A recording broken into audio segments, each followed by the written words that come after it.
welcome everybody to another edition of Mac Yak.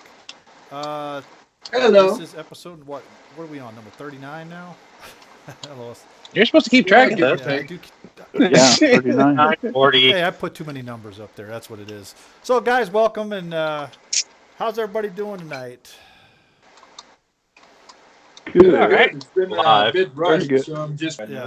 And if you notice, guys, Greg is not here, but we do have Dana to actually take his place tonight. So say hi, Dana. Greg's been replaced. Permanently replaced. Oh, Yeah, We Rutger's have our out. He's big fired. 40th show next show, yeah, it'll right? be number Greg? 40. I think we need to do something special when we hit 50. Yeah. You know, that's like half a century, right? I'm too impatient. Yeah. It's getting close to somebody's age, or, Well, I think somebody might be older. Yeah. What's that you say? Actually, believe it or not, guys, we actually hit over the 300 subscriber mark before this show. We were at 314. Wow. When I looked just last. So we're not Nice. doing too bad. The last, I think it was the way it said, the Excellent. last 28 days we gained 95 subscribers. Wow. Really? Wow. So guys, keep watching. I Very guess we good. better start putting out some quality content. Then. We must be. Keep watching. You know what it is? Ever since we switched to Skype, when we got rid of FaceTime, group FaceTime, that's when it started spiking. Do you People think we're appreciated ever the gonna like. do FaceTime? What's that? No. Do you think we're ever 100th gonna do anniversary show. FaceTime? What, Jay? Do you think we are ever going to revisit FaceTime? No. 100th show, we should do it as a commemoration. I don't even know. Just to make all the viewers sick. I'll just float around just to. Just do this. What? Get away from the camera here. Yeah. All right, guys. Hold on, it crashed again. Hey, actually, ever since we I kind of rather not. I kind of rather enjoy not having to hook up my phone to the charger just to do a 2-hour show on FaceTime. Since my, or duct since my tape the computer camera. can't. Yeah, since my computer can handle Skype just fine, but it can't handle group FaceTime. Even on a computer that officially supports Mojave, Yeah. still sucks. Yeah, in fact, Mon says y'all should get Discord. Well, we do have Discord, Mon, and we do have a Discord Yeah. server. However, streaming the show on it is a no-go. We have tried that, Ooh. and it is worse than FaceTime. Yeah. It Discord can't is handle probably very many made people. by gamers for gamers that have 2,600 cores available because it's the most inefficient piece of code apart from Adobe products I've ever seen. and Oracle products. Oh, yeah, there you go. Right up Have there. you tried it with Skype since you switched? What do you mean? Tried what? Tried Discord with Skype? Why? Oh, I don't know. Try Discord with Skype? Why? Yeah, that's not making it's sense. Like, Using Hey, I'm all for crazy convoluted setups. So I say we give it a try. Good. Dana, have when we enough invited you, we convoluted explicitly said you have to be sober. I was thinking you were talking about something else. Okay, well then I'm out of here. so, Dana, tell us a little bit about yourself since you're our guest tonight. Well, I don't have a channel yet or anything like that, but I am definitely a collector, enthusiast, I guess. Sorry to Been hear doing that. it for about 20 years, so I have a bit of a collection going. So I've been meaning to start a channel. I'm meaning to, once I get a nice workbench and stuff set up, that I can start. Doing Been hearing videos. that for on about YouTube. 6 months. Yeah, no, well, life keeps getting in the way. Like this week, it was my sewer line, so that was $600 down the drain, quite literally. I know. We were That's always supposed to fun. meet up last Sunday. That didn't happen. Yeah, it's clear now, but it's So, you live closest to something Jay I've then? never. I'm in Columbus, Jason, Cincinnati. Ah. Yeah, it's about an hour and a half. I used to live out there. That's driving, or that's local, considered local. That's right. Okay, Well, some depending people, on who you ask. Yeah, I was gonna say some Yeah. people in our Discord would consider 45 minutes too far. Mhm. We won't mention Yeah. names. Wait, Well, I guess- let's not. I guess Steve doesn't have to worry about anybody visiting him then. I mean, it's not like anybody wants to go to New Jersey anyway. Did I not give you a free iPhone? I don't. Well, it's a good thing because you shafted me a processor on the Pro. Oh, he's just not going to live that down. It's right over there. I'll put it in a box if you want the thing. Guys, Oh, we're my friends. God. I'm going to send you a block of cheese at this point and just write CPU on it. Just stick that in your back. It'll probably work too. Cat'll love it. I think I'm the only guy that went from a 1,1 Mac Pro to a 3,1 Mac Pro thinking it was an upgrade, and I actually lost 4 cores in the process. All right, I'll see you guys later. Oh, that's too funny. It's all good, though, because actually the computer was to be used at home anyway, so it doesn't really matter. Okay. It still Doesn't got, mean he's it not still going to has give you more- crap Signed about it. record. It still has more cores than my i5 Mini does. There you go. Well, that's not a too hard. That's progress. So Dana, tell us how we met you. He has Because no you kept idea. getting my name wrong. You know, I got No, your I've name just- wrong. Yes. Yeah, well, yeah. I've just been watching the streams for months and joining the chat and then joined the Discord. But And you played UT with us too, so. I do, yeah. And it went to hell from there. Yep. Yeah, I honestly have no idea why I'm still here. Yeah, because Neither do I. Neither do we. we don't even know You, why we're here. So hey. Table. In fact, your next payment is due. Yeah. All right, guys. So let's go ahead and I guess we can move on to our first topic of the evening.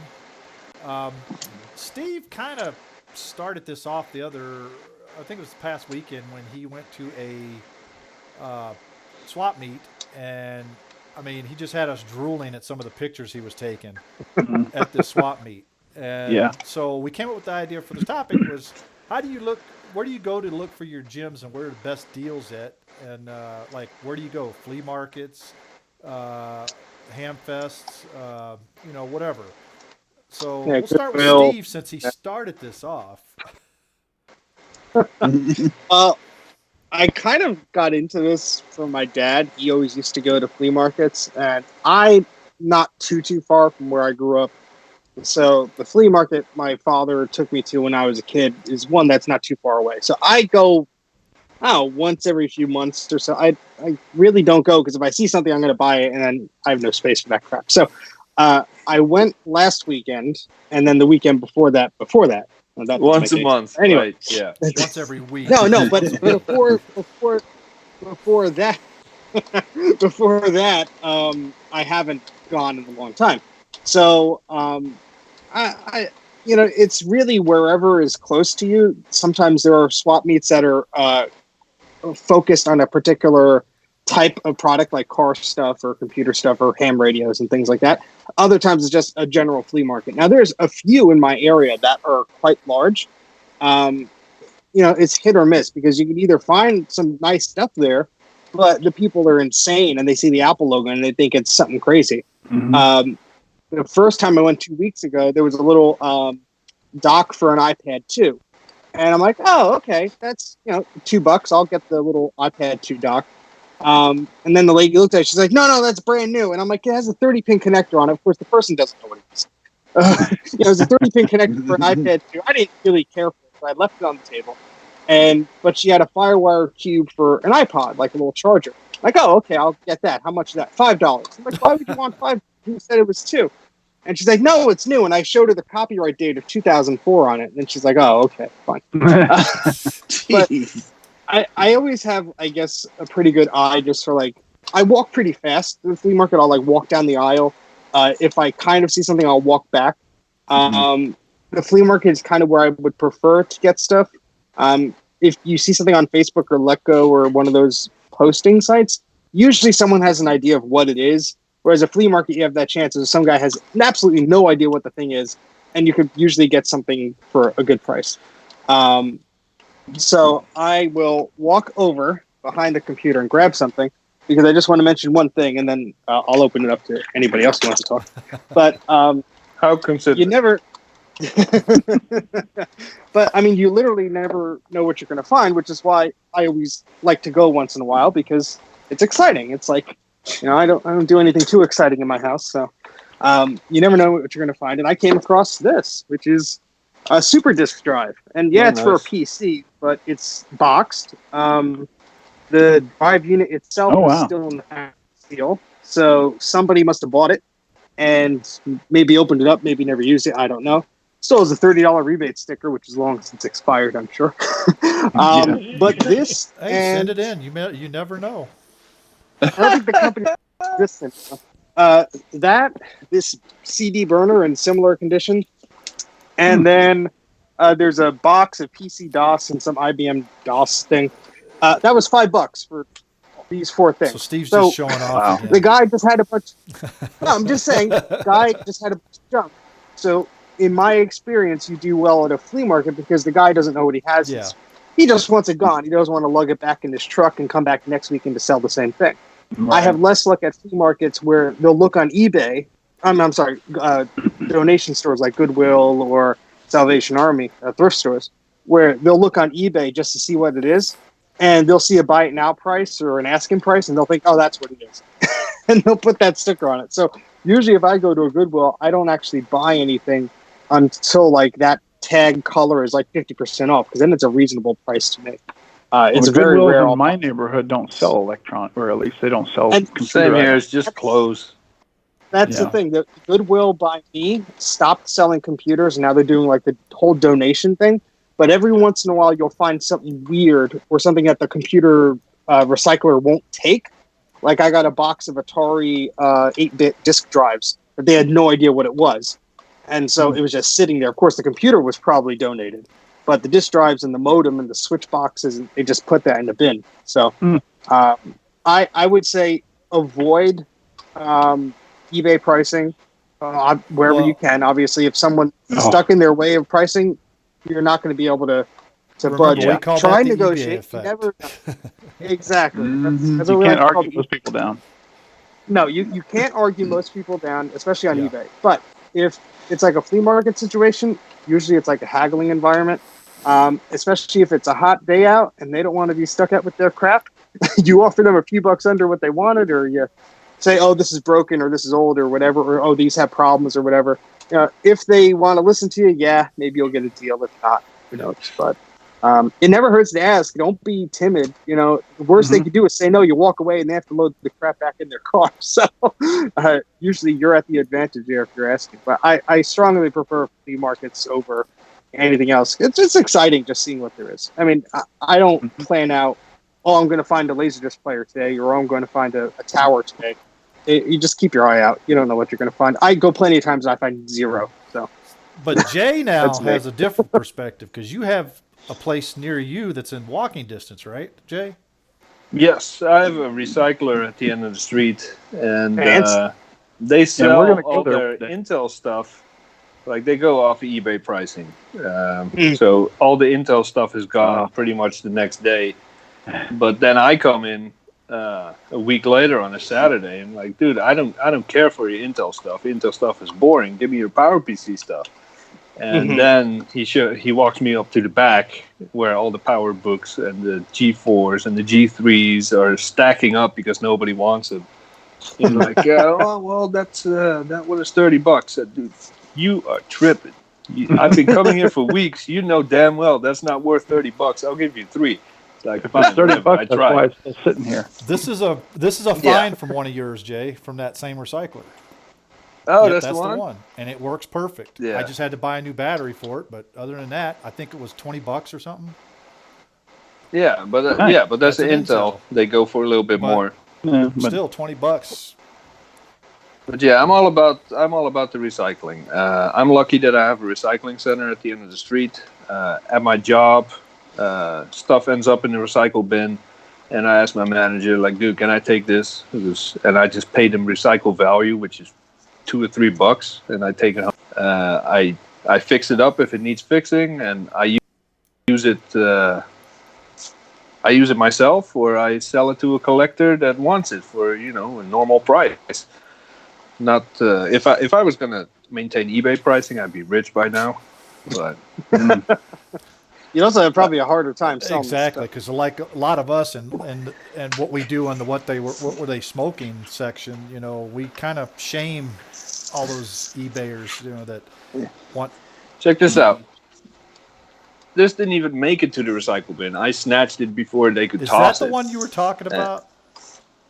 Dude, Core 2 Duo, first gen? 2.2 gigahertz, working perfectly. I got 2 of them. Nice. They barely have a scratch on them. Now, they are, of course, by all reasonable measures, useless machines, but still, if I can fix these up, put some more RAM in it, bigger hard drive, somebody will want it and have a use for it. Exactly. Someone wants a snow leopard Perfectly machine usable. or something like that to use something. To be honest with you, that's what's great about recycling and this stuff. You're keeping it from being an trash. old machine like that is perfect for stuff like what I use this one for. I use it for ham radio stuff, because ham radio is a lot of old crap anyways. But I also use that same one as my Xserve, for the to control it, the RAID. Right. Because it works perfect for that, for that purpose, and it's low power. It doesn't, require a lot of power to run it and everything. So, but that's perfect.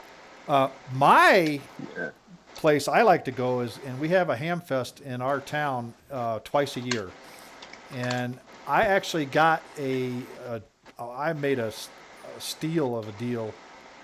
This guy had a iMac G4 sitting out there, and I asked him, I said, how much he wanted for the iMac G4, and he came up with, I think he said $150 at first, and I was like, nope. Yeah, I was like, no.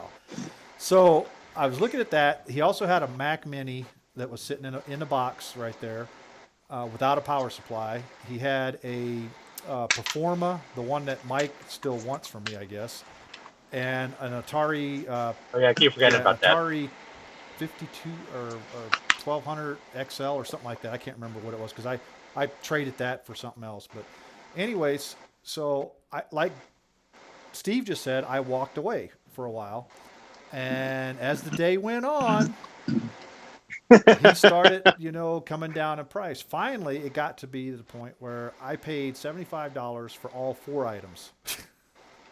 Yep. There you go. So I got a steal of a deal, and then I traded the Atari for a iMac G5, or not iMac, sorry, Power Mac G5. So to me, that was and a cinema display. So I mean, I traded that for that, and hey, I made some good deals. But yeah, flea markets, Hamfest. Our flea market here doesn't really have a lot of electronics. It's a lot of clothes and a lot of junk and stuff like that. Because I wish I could find flea markets and trades. And what I used to love, we're talking 10 plus years ago, is the Mac user groups. Those were fantastic for that stuff. Yeah, they don't exist anymore as far as I know. Oh. So. That's what the Trent Computer Festival was to me, because it was all PC stuff, but there was like 1 or 2 Mac guys. That's where I got 90% of my collection from, was these people that had a Quadra 840AV for $5, and they just wanted to get rid of the stuff. Now, now for you, exactly. Jay, for you, Jay, I wish I had more money back then. Being in Ohio, in Dayton, they have the annual amateur radio convention there, and it's the hugest one in the country, and they usually have it at the Dayton Convention Center. If you ever want to go and find electronics, go when that's going on, because there's all right. When is that happening? I'll have to look it up for you and let you know. But it's put on by the ARRL, but it's the Dayton Hamvention is what they call it. So if you do a Google search for Dayton Hamvention, they do it once a year, and it's the biggest one in the country. And you got people coming from all over the country to come to that. Now, Greg, what ratio would you say is ham radio only stuff for sale, and what ratio is miscellaneous electronics, computers, etc.? 50-50. Yeah, because I went to... I have to wait until May? Yeah, I went to a ham radio fest a few years ago in June, and it was probably about 60-75% all ham radio stuff. And so there were no Mac things. I think I got like one keyboard or something like that. And I think a guy had some records or laser discs or whatever. But like, you have to like sort of like do research on the event. I did some research, and it turns out like that they have sort of like a more strict of what you can bring there for whatever reason. But yeah, it's hit or miss, I guess. But I mean, if it's a larger convention too, you have a greater chance of people actually bringing whatever. It depends on how big the ham fest is, because the one we have here is a small one, so it's not very big. I just lucked up that the guy had a iMac sitting out there, and it was one that I've been wanting for the longest time. You know, I wanted the iMac Snowball or the lampshade. You know, it's a 15-inch. I would rather have a bigger one, but I'm happy with what I got. You know. I mean, what I think is also something that some people don't do, and I do this all the time, and it has helped me a few times. If the guy has something like, let's say it's an Apple-related thing, the guy had, so for example, I saw a guy, he had a G3 blue and white tower. So I asked him about the computer, and I asked him if he had any more. He's like, yeah, I have 3 more at home. So this is a Saturday flea market. He comes back on Sunday. I said, well, are you going to be back tomorrow? He said, yeah. I said, do me a favor.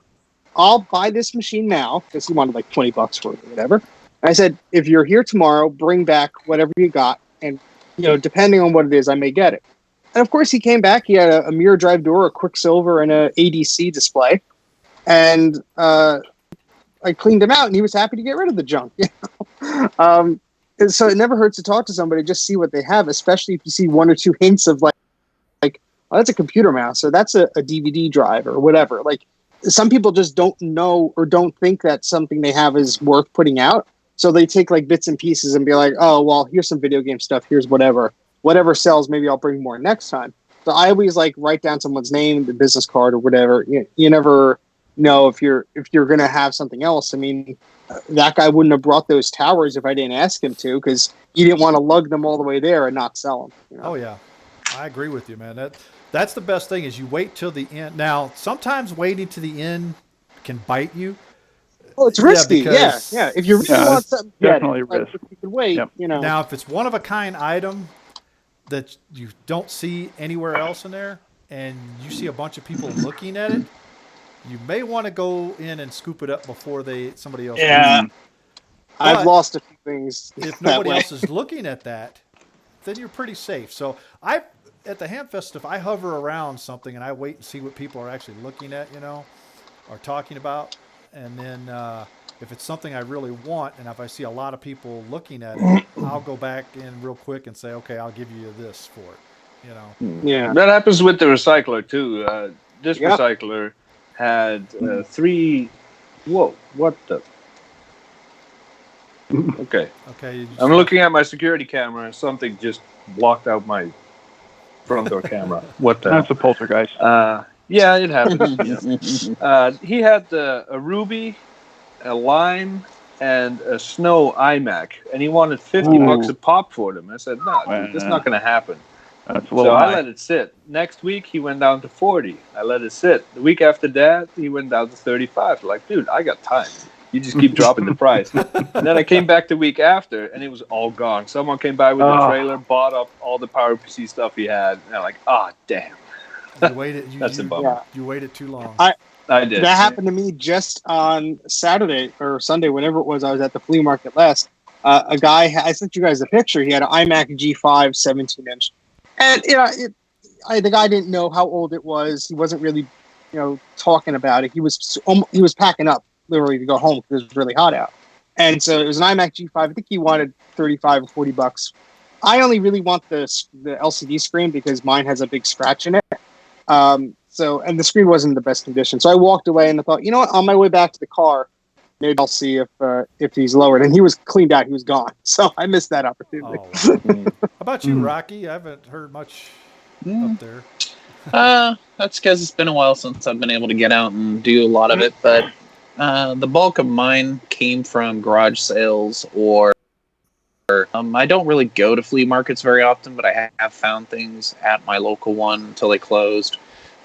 Swap meets, because I used to actually sell at them. That's where I used to pick up a lot of really dirt cheap stuff because, like you guys said, it's, I'm not going to reiterate the same thing that's been said, but you get it dirt cheap if they don't know what they have a lot of times. The other places I've come across things, let's see, if I get little games or something like that, actually the stack of games that I have, acquired those from Goodwill, because games, they don't know what they have. When it comes to like little old, CD and DVD games and stuff, they don't have a clue. Other than that, I actually have had pretty decent success on Facebook. So I've actually gotten some things off the Facebook Marketplace, but you got to snag that stuff up when it comes across. Yes. Well, that's the biggest Facebook, problem. You got to be quick. Yeah, the biggest problem with Facebook, I've noticed, is the alerts on it. Because you can have all the alerts in the world set up on it, but you will not get notified. It's almost like YouTube. When we go live, YouTube probably doesn't send out our damn alert because, that's the way it works. But Facebook's just as bad. It's like... I always get them, and I'm like one of the first to see new listings in certain groups, and I take a screenshot and send it to all you guys. Like, hey, maybe you want this. Like 1 minute old, and it always pops up. But if I'm looking for something, suddenly they're delayed by a week. Yeah. Yeah. Even 1 minute old stuff goes like that because other people might be subscribed. Before I got my first Mac Pro, there was one labeled as a G5, and it must have been like a 2009 model or whatever. It was listed for $50, and I messaged him immediately. I said, "Where are you? I'll meet you there tonight, tomorrow, whenever you want. I could pay in advance." Oh, sorry, sold it. Well, if it wasn't for Jay, I wouldn't have this Mac Pro. Stop! Right now, just don't. We don't need to hear that again. Yes, we do. Yeah, no, we don't. Because Jay's mad. But kind of to also give another example, a thing that I do on not just Facebook, I've actually done it on eBay and found some good items, is to mistype or you're looking for something completely different and somebody literally has no idea what they have. And they sell it as something completely different. And it's like, you just snag it up. Instead of I have this G5 Mac Pro. Yep. Yeah. And that's the same with the recycler. Jay's recycler probably could recognize a tower, but he may not know it's a G5 or a Mac Pro unless he knows to look for something. Sorry, Rocky. I've seen it. Oh, no, you're fine. I've seen an iMac listed as a monitor for dirt cheap, and I was like, yeah, all right, that's fine. I'll take your turn. Yeah. And then one of my favorites. You could use it as a monitor. True. Now, some of my favorites, though, just like you guys have said, ask questions. Actually, a lot of the computers I've gotten for cheap have come from asking that question. Like somebody selling a MagSafe power brick, and they're like, power supply. And I go, well, do you have the computer that used to go to it? Oh, yeah, but it doesn't turn on. That's how I got my 2008 that I had. Unibody, and it was in nice condition. And I bought everything for just a little bit above the cost of a MagSafe power. I spent a little bit of time replacing a capacitor, and I was perfectly fine. So, yeah, you just got to ask questions. That's the big way of getting good stuff for cheap. And sorry to jump back in, but trade. I've gotten a lot of good stuff from trade. There's stuff like these MacBook Pros that I just showed you. I have no use for them. So I want to get them into the hands of someone who will use them, and I'll see if there's a trade, and maybe there's another display, or whatever I happen to want at that time. Your wife is going to kill you if you bring another display in. Dude, I know. Trust Like me, the one I got from Mike, it's I don't know if I can show you. It's up there now. Those are 3 displays stacked on top of each other. Back. So if I just bring over a big display, your wife will just murder you because this is tempting now. No, she's gonna hurt you. Well, I still remember when Jay brought in, what was it, 14 or 13 X-Serves? Yeah. In the middle of the night. Yeah, but she wasn't awake at the time. Exactly. That's the difference. Yeah. Is that the next topic of how to have your wives or significant others avoid knowing that you're bringing crap into the house? Because I think me and Jay could fill an hour on that. Well, Steve actually had to build shelves. Yes, I did. Because he was running out That's of because I room. was tripping over my damn things. Your wife relegated you to a whole separate section of the house because of it. Yep. called- Some days she locks the door and I can't get back upstairs. It's called the basement with the rabbits. Yeah, they're my best friends now. And what about you, Mike? Where do you get your stuff? Wherever I can. Flea markets around here suck for computers. I used to have some ins with some recyclers, but they haven't been getting any Macs in lately. The one guy actually quit recycling. I get some stuff from Goodwill, very little from, or I get a lot of stuff from Salvation Army. I get very little from Goodwill. They don't sell too much technology, at least not useful technology. So, but No, I just have to look online and see what Steve and Jay have.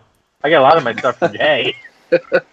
I'm sure one of those MacBook Pros is probably going to be on my desk in the future. So I mean, you know, when he says about trading, he's not lying. I mean, crap all the time. You know, I send you broken stuff. You send me dirty stuff. Mostly it's my money going into Jay's pocket, but I mean, either way. So, you know, it all works out in the end, so it's all good. You should come with me one of these days. We'll go to a flea market together, and I'll show you what I find. Oh, don't do that. Mike was going to be like... We used to, I'll tell you what, we used to have some awesome ham fests when I lived in York, Pennsylvania, which I still work down there. Let it go away. So it's not like it's that far away. We used to have huge, absolutely humongous ham fests down there when I was a kid. Because, you know, I am an amateur radio operator, and my dad and the rest of my family are as well. So we used to go to these things, and I used to buy all kinds of good stuff. And, you know, you could find computers cheap, and, you know, the old is cheaper. These guys, most of the time, they just want to get rid of it. They don't give a damn if they're making $5 or $50. Yep. So that's the kind of stuff I really miss having around here. We just don't have any anymore, unfortunately. The closest ham fest to me is in Chambersburg, which is like 2 hours away. You know, It's just You're better off coming to the one by me. To be honest with you, though, Mike, I think eBay and a lot of these online places have killed ham-fests because hams now know that they can get more money on eBay than they can at a ham fest. Yeah, but it's the same as LAN parties. eBay, so. You know, I would love to have a traditional LAN party. You know, bunch of people in a room and, you know, the old school LAN party. And I was like, oh, no, we just play online. But it's not the same. But unfortunately, there's not enough people to keep the actual LAN parties going. They are dying out. And Ohio's been actually a pretty good hotbed for those lately. And just a couple of years ago, there was 1, 2, 3, 4 or 5 of them that I would go to twice a year. Once in the spring, once in the fall. But now we're down to 3, and I think one's getting ready to go away. So, but the biggest one, they were getting crowds of like 170, 100, 180, 200 people. That's a lot. Twice a year. Damn. The only reason they'll by do the it way, anymore is because the place that they were having it. You might have to happened with explain their to our power younger. system. We might have to explain to our younger viewers what a LAN party is. Google it. Yeah, Google. But I want to build on our plans to all meet up. You know, and for those of you watching that are not aware of this plan, once we hit a certain amount of subscribers, we can monetize the channel. Once that happens, you can send us all your money, and we put it in a big pot. And once we have enough, we're going to spend it on travel expenses and all to all meet up. So that's the plan. But I want to build on that. We should all rent a U-Haul, cram it full of our stuff, and just have a giant swap meet. So have a giant swap meet between the 5 of us. Yeah, I think between the 5 of us, we have enough to keep us busy for a month. I think between Steve and Grudy, that would be the 2 right there that would have the most. Yeah. I don't say that so fast. It's sparked. Because actually, I've been in contact with a very dear dear friend of mine who's getting up there in age. He's actually, and this is kind of sucks to say, he's actually willing me his entire Mac collection. Oh, my. jeez. All right, so Wow. when this guy croaks And over in the next week or so. we're talking about an 800 square foot garage full of Macs. Whoa. I have no idea what the Jeez. hell I'm going to do with. So, Steve, you're going to have to join me because it's in Philadelphia. Hey, no. Forget about Steve. I'll be there. Give me a call. I'll put my young muscles Steve's to gonna work show up with his big ass U-Haul truck. and a shovel. I just wanted to say the last LAN party I went to, I dragged an Apple 17-inch CRT to. So that just sort of dates Oh, the last Lord. LAN party I was at. And I tripped the circuit breaker in the guy's home. So Nice. I used Well, to I take know my Mac, the iMac graphite. iMac, what was it? DV or DVSE. Yeah. That was my LAN party machine, but then I figured out that, hey, if I don't want to haul this thing all the time, I should start organizing the LAN parties. And Yeah. that's what happened. God, Maybe we should make that a topic for some other time. Maybe another Mac LAN party. yeah, we should talk about that. Yeah. Cool. Be down for Man, fond memories. Oh yeah. Your I got best plenty of LAN local party puck tables.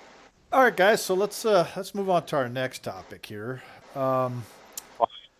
This one. Do we have a record, by the way? Sorry to interrupt. Do we have a record of our longest topics? Because this was almost 40 minutes. Yeah. It was Right about up there. 30 minutes roughly, because first 5 minutes was introduction and us just joking Yeah. around. So This is why you don't let me organize, because this will just be the whole thing. If nobody else is here, just me and Mike talking about old crap we found. okay, just recently, we had someone offering their services to delid the CPUs, the Xeon CPUs for a 4,1. Now, the 4,1 dual CPU or dual tray Mac Pro requires to have delidded chips. Well, this guy was offering, I think, a deal on Labor Day. Well, it wasn't much of a deal, in my opinion. I mean, to be honest with you. So, Jay put up there, you know what? I'll delid it for you. $10 plus shipping, and boom, you provide the CPU. And I thought that was pretty good.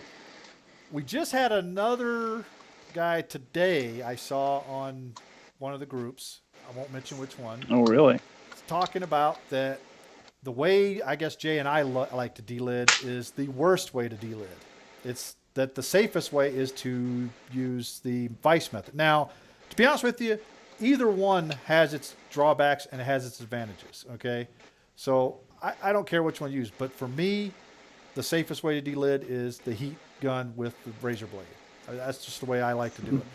But Common sense. okay, but for this topic, Yeah. though, how much would you guys out there pay to have somebody delid your CPU for you?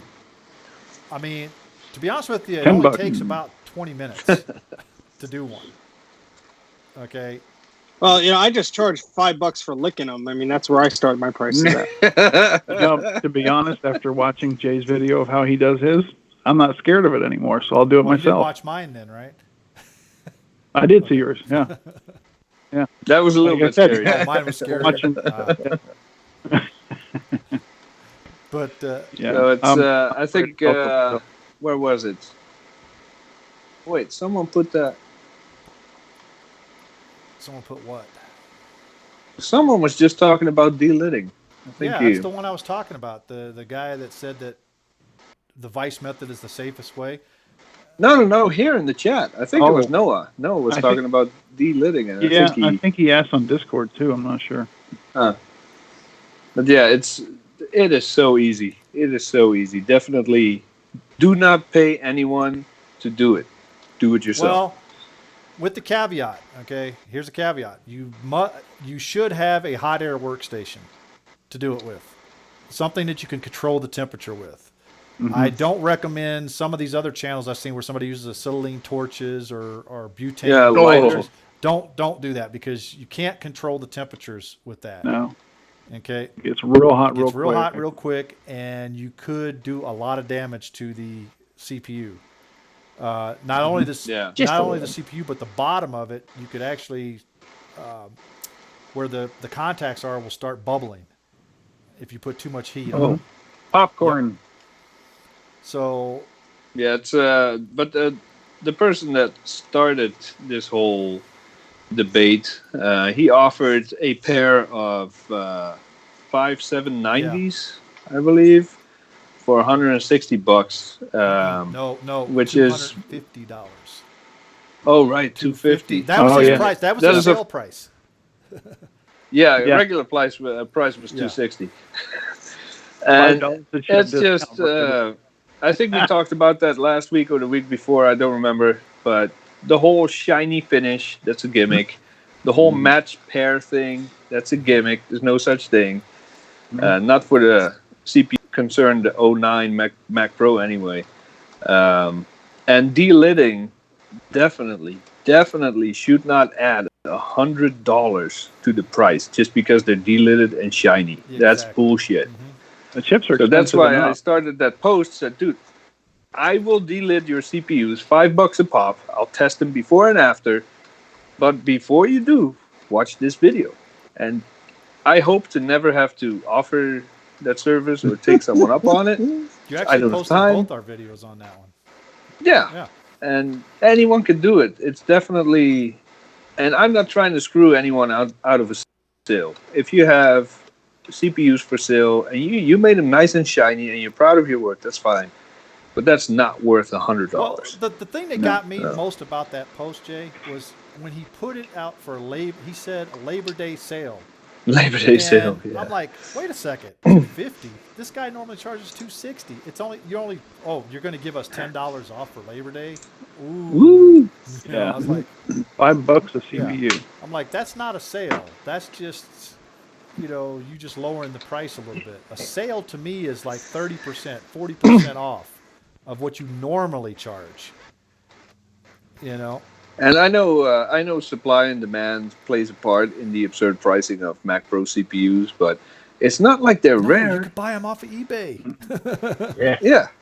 for Yeah. cheaper than he's Well, you look at the selling price for. difference between the what is it, the what's the top of the line one, like the 3.46 That's 6 the core. 5790.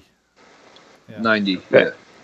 So those are pretty expensive. You look at the next one down, which like the 3 Well, gigahertz. that's the They're a lot. that's the cheaper. 80. And who's going to need that much more of a speed boost unless you're doing like high-end video Dude, work? I stick I'm with running the the 5760, No, 75, we got the same one, but which turbo boosts up to 3.46. So I get that speed anyway when Yeah. I need it.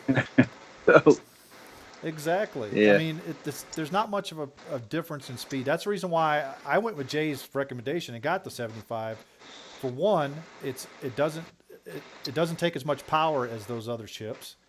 So 95 exactly, watts. it's 80 watts versus 95. So you got a 15-watt difference there per chip. No. Our chip is 95. No, ours is 80. The I thought higher ours is 80. No. You sure? 95. But that's at full power. But the other ones are 130 or 145 right. watts. So, not worth it. But to go back to what Jay was talking about too, the shininess of it. I mean, just because you could see Luke Skywalker in that CPU doesn't mean anything, because mine are dull as hell. And you know what my temperatures are? Right now, running the stream and everything else, I'm running at 47 degrees Celsius and 44 degrees Celsius on both of my CPUs right now. Yeah, I'm running 55. And these are lidded because this is a 5.1, and I'm not doing anything except watching the live chat. But I have not yet got. I mean, I don't get above 55. I think it's the 55 or 56 is the highest I've gotten when I'm stressing out the CPUs. That's crazy. I need fan control to stay even close to 50. Yeah. Yeah, I've got the stream going, I've got Skype going, and mine are all running 48 or lower. But except for you're Northbridge. not encoding video like I am. You all I'm suck. No. Yeah, I'm decoding and encoding video Yeah. all through the processor. Oh, that's definitely good. Yeah. That's definitely good. So, it's that's what I'm saying is that this guy is saying, oh, it has to be shiny so you get the best thermal conductive. No, that's BS. If there's any scratches or imperfections, the thermal paste is going to fill them in anyway. Bingo. So. That's what Jay said. Even it's like that's what thermal paste is for. It's like, why? It's just to make it look pretty. It's just like what Jay said. It's a sales gimmick. Which unfortunately works more often than it should these days. Yeah, well, that's true. As Jay says, millennials, they like shiny, pretty things.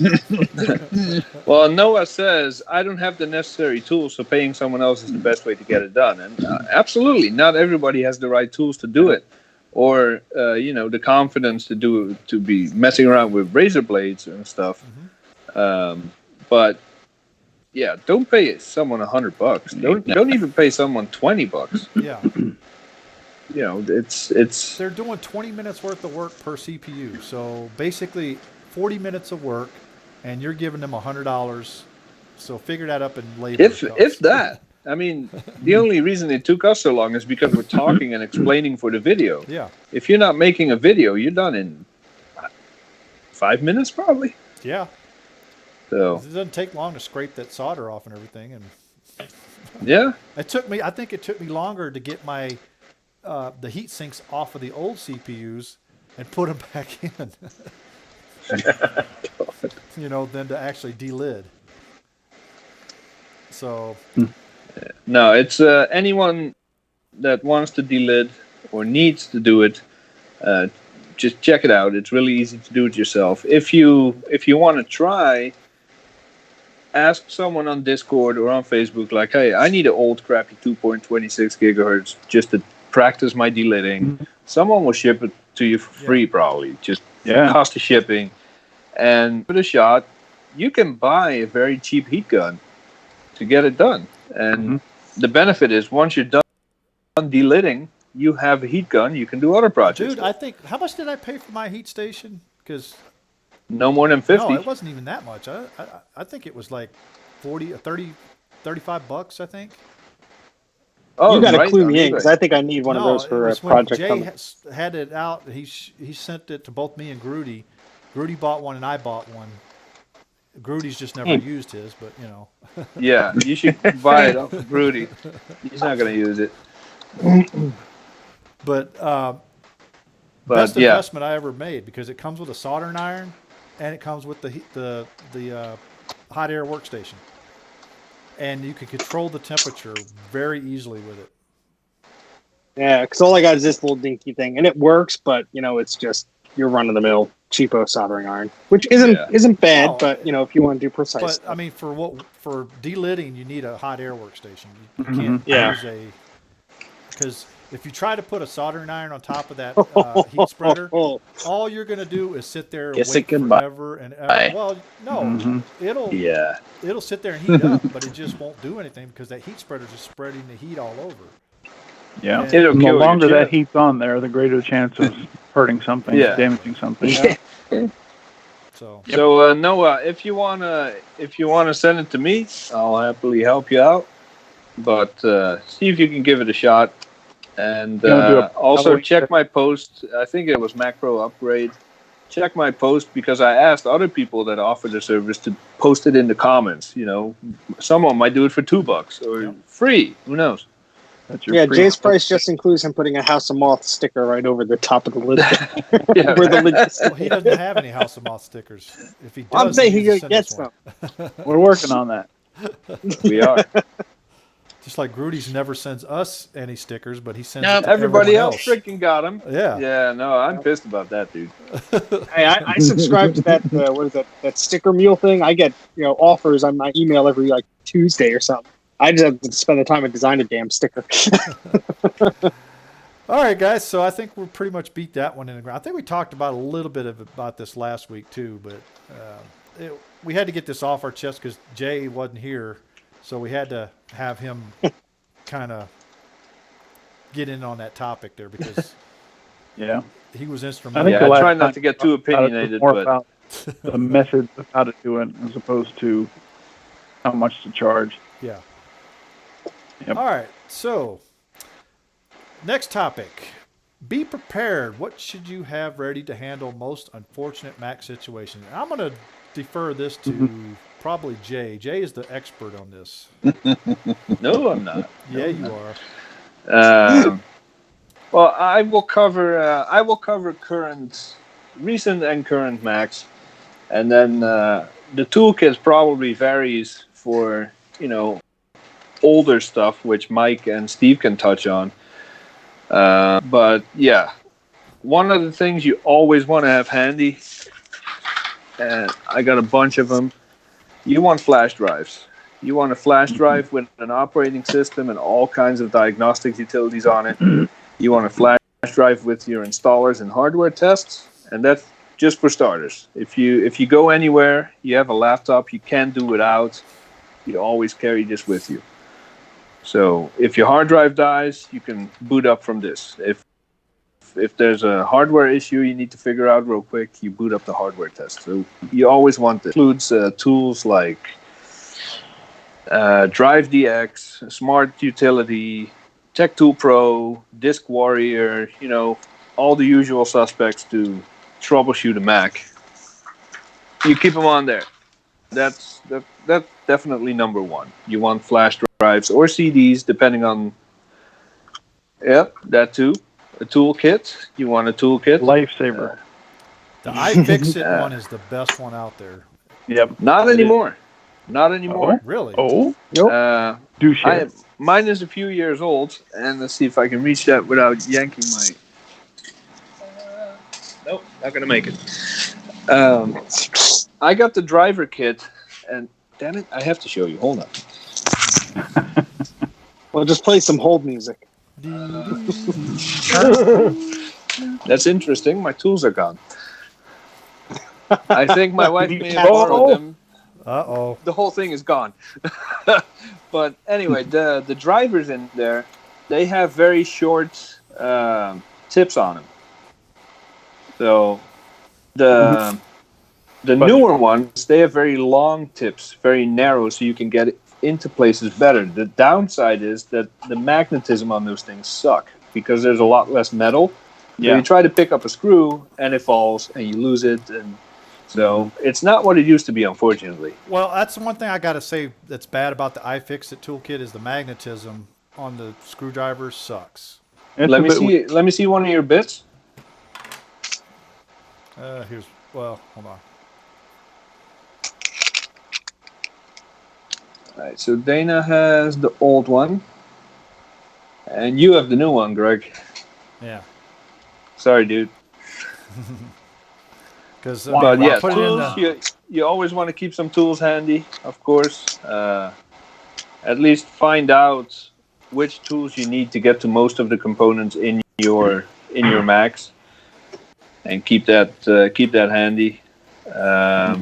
So I can cover the entire list, but I'm going to stop there and let someone else take over. I would say flash drives with installers and tests, and Dana said toolkit. Well, the toolkit, like I said, though, the iFixit one has everything that a Mac that opens. Plus, it also does Nintendo's proprietary screws.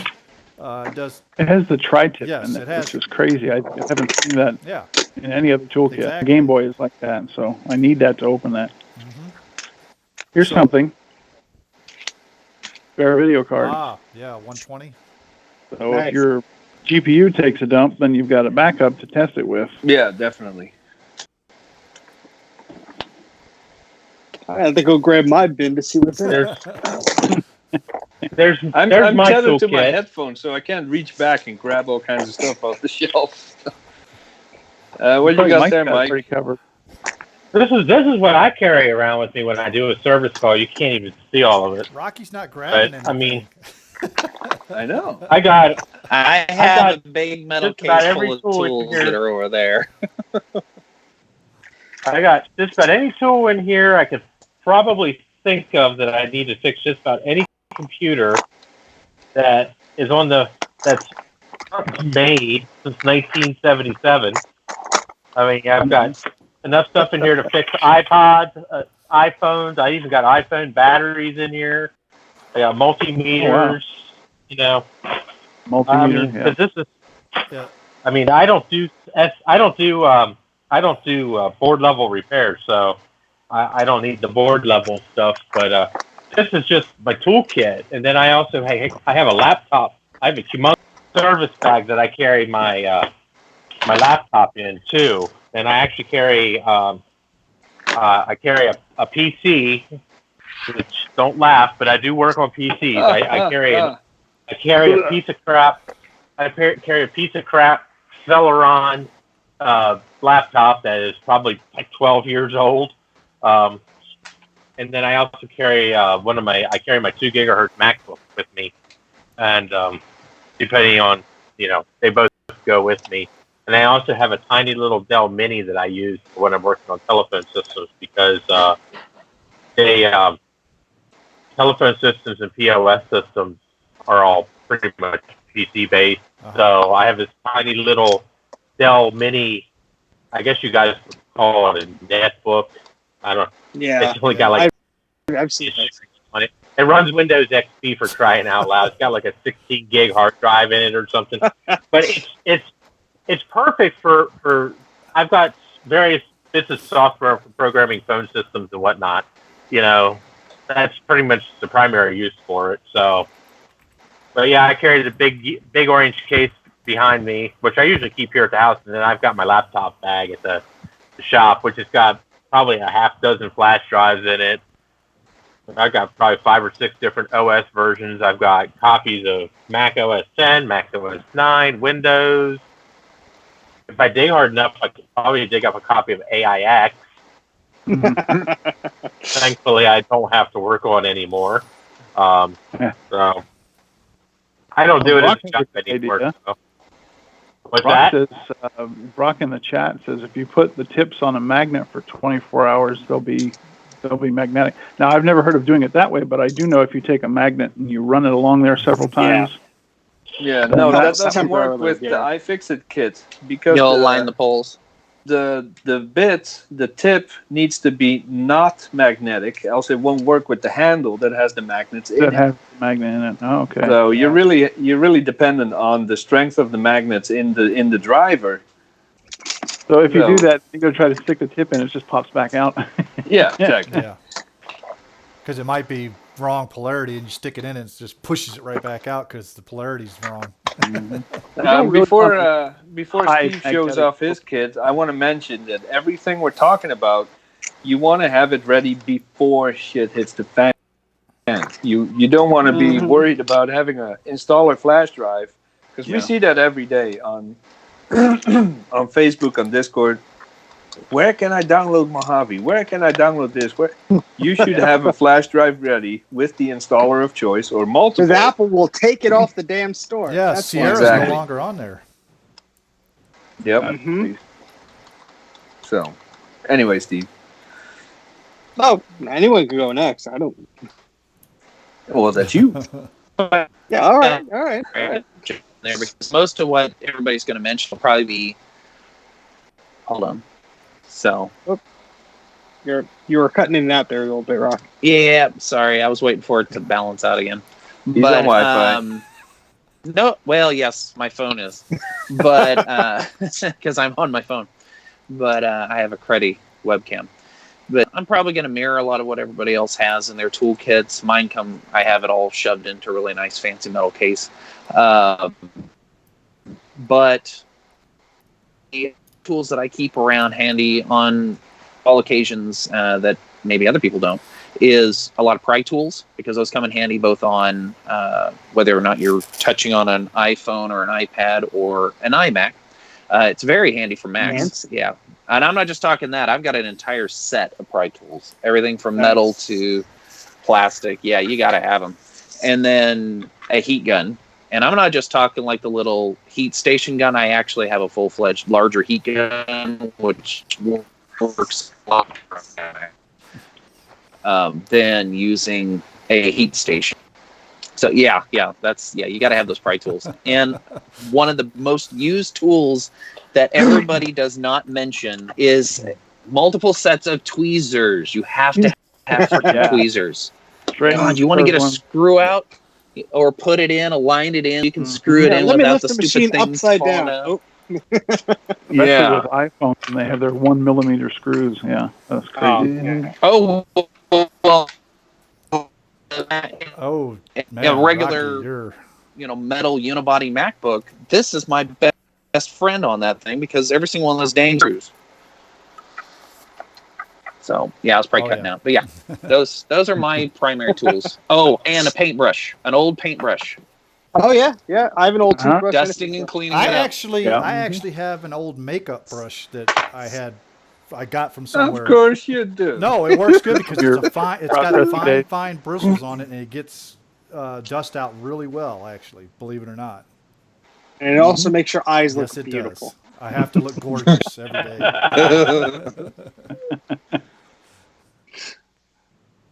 All right, Steve, what do you got? Sure. So Forgot. I used to have a big backpack when I used to service PowerPC and 68K stuff. Last time I brought that backpack was to fix a machine at a museum that was running off the Mac. In there was 2 Wall Street PowerBook G3s. One was the backup, 2 power supplies, a bunch of SCSI adapters, external hard drive. And so the whole point of that machine was to get data off of like a failing Mac or something like that. And I had a Pismo as well. So this backpack was like freaking packed. I should have probably had like a wheelie bag or something. That probably would have been better. But with the Pismo and the Wall Street, you got, USB, FireWire, SCSI between all of them, and 9 and OS 10. So, that was pretty well. I only had to use that a few times, thankfully. I used to do PC stuff, and that was just like, I'd have to sort of play it by the seat of my pants because all sorts of crap that people's machines would have. As far as like disaster preparation stuff, I have an external drive that has a lot of the PowerPC OSs on it. I have a flash drive with Sierra and ID on it because I really don't have anything too higher than that. Obviously, back up your data. We did a whole show about that, so check that out if you guys want suggestions on that. But that's the most important thing. You want to worry about just installing the OS. You don't have to want to worry about backing up your data or rescuing stuff. But as far as tools go, let me pull you over here. Let's see if we can get a cool angle on this. Probably not. As far as tools go, right now, you can see I'm fixing this iMac here. So a lot of them are like out and about. But I'll show you what's in the little bin here. Kind of, maybe. Yeah, you kind of see it. There we go. So what I have here is this is like basically my toolbox, but also my this is like my Mac toolbox, like when I'm messing around with something to fix. But I also put a lot here, so you'll find like DB15 to VGA adapter, DVI to VGA. You can never have enough video adapters if you don't have the right plug for something. A lot of these little hooks and scraper tools for cleaning off solder from boards, or if you're just trying to clean a component. An old iPhone battery, or that's an Android battery, I think. Solder wick, little bread box boards, some little jumper cables here.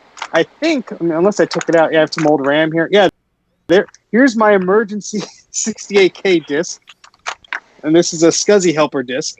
So this is has a bunch of SCSI utilities on there. I made a label for it so I don't lose it.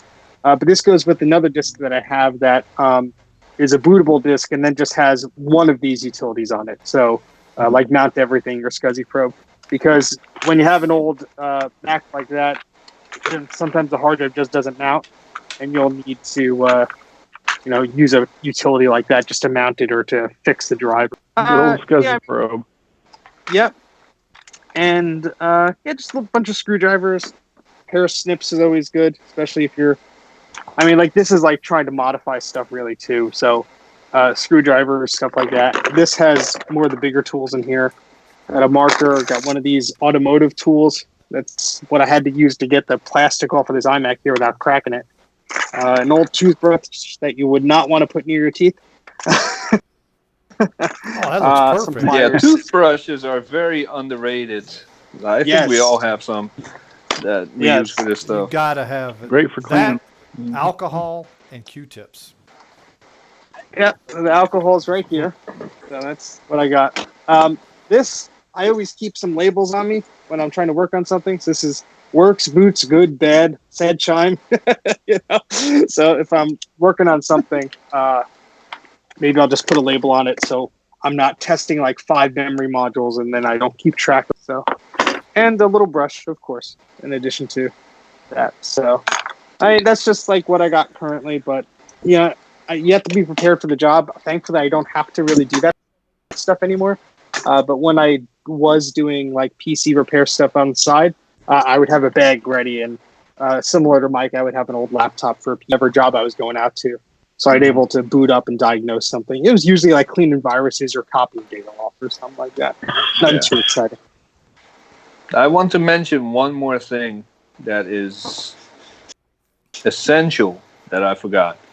Cables. You want a buttload of cables. You can think of Firewire 800, Firewire 400, 800 to 400, USB, SCSI, whatever. You know how many SCSI Terminators I used to have in that backpack? You see this giant blob at my door behind me? I don't know where I am.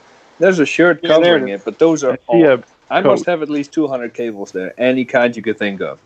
Yeah. I did almost every day.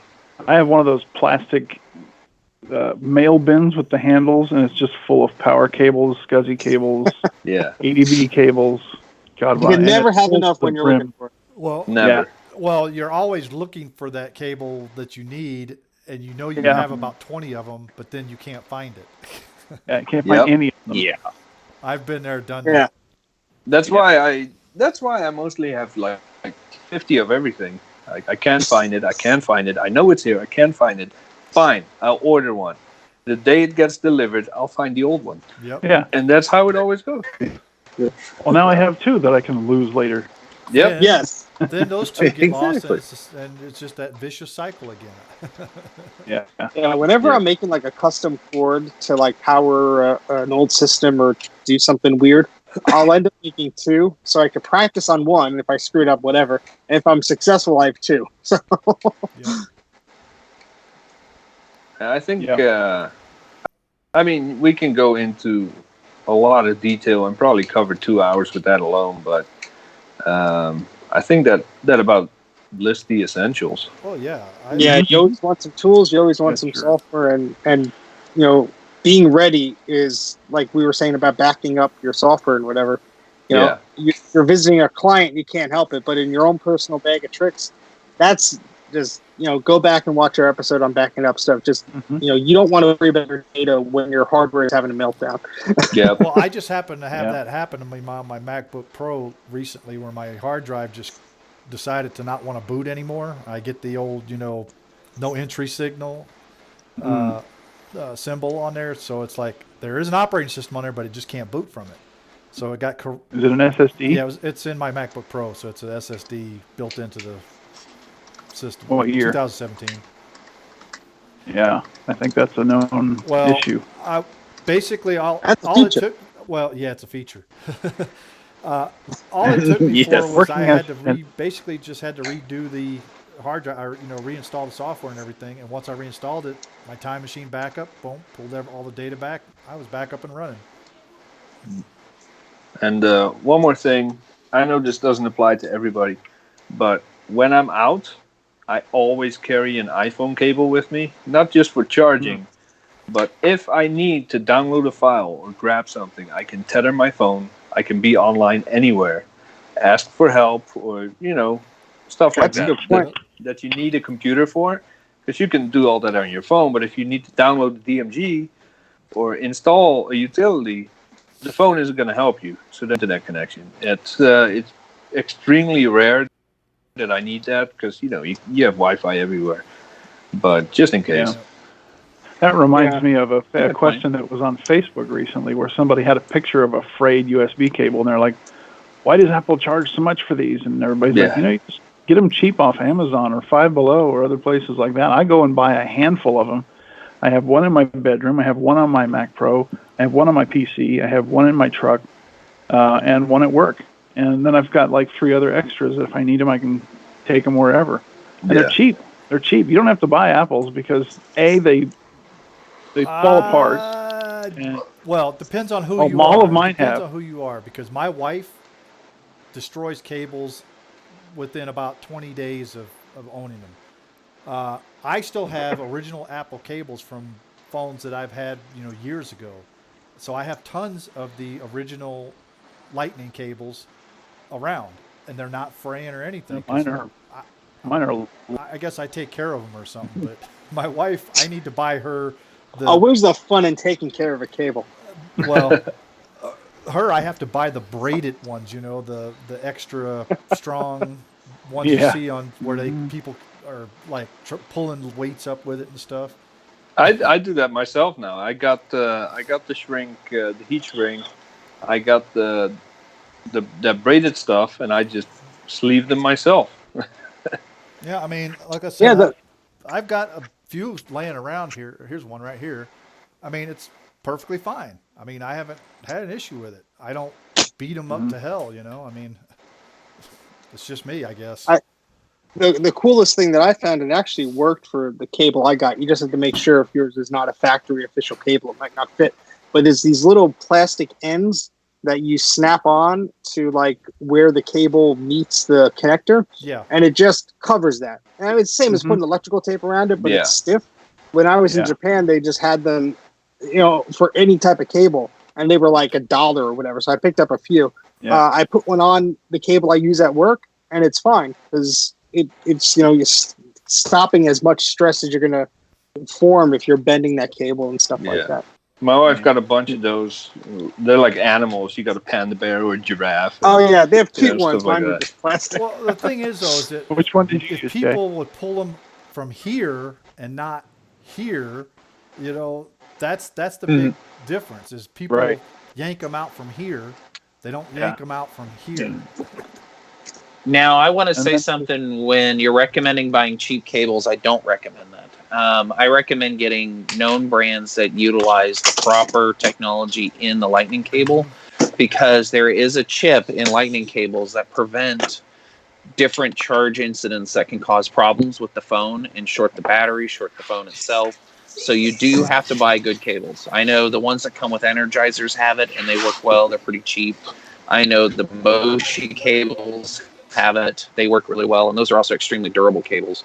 And of course, the Apple cables do. I don't know about other brands, but never buy like a gas station brand or some thing you find on Amazon in a bucket. I had to have that talk with my parents because my dad went through 2 iPhone 5s. He had a 5 and a 5S. He went through 2 of them, and I said, "What's going on here?" And so he tried a new cable. The new cable didn't work. Tried a brand new Apple cable. The cable didn't work.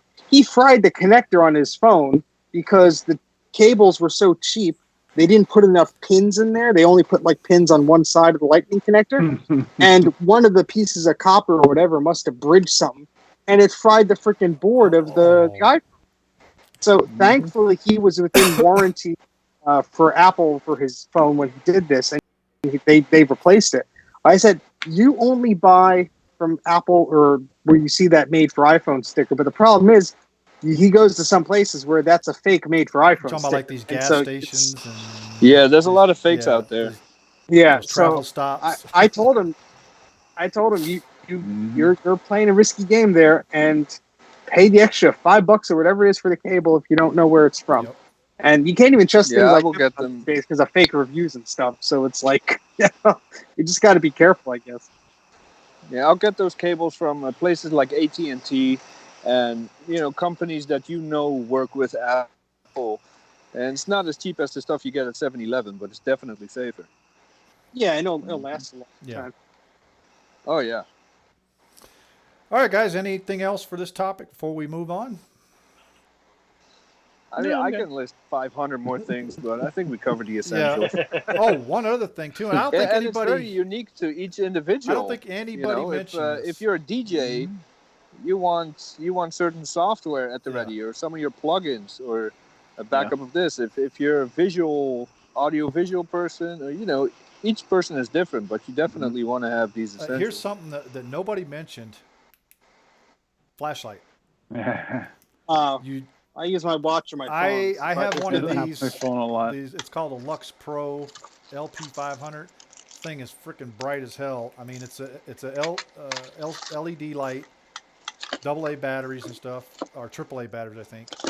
But it's good for when you're like looking inside the computer, trying to find something. Because for me, my eyes aren't as good as they used to be, and I need as much light as I can see. I'll just go to Harbor Freight and spend $10 on buying something and 3 of them for free. But when I showed you guys my workbench back here, I actually have a light on it with a magnifying glass so I could see better. I need to get a microscope like Jay, but I don't really need it right now because I don't do that much board level repair. Which microscope? My old one or my new one? Well, even your old one would be fine. But we already know that Wendy's using that one now, so. Oh. Yeah, I already tried to buy it from Jay, and he's like, "Nope, Wendy took it." As soon as I posted board repair about too? my new microscope, no. She wants it for the kids so he can, start looking at random stuff.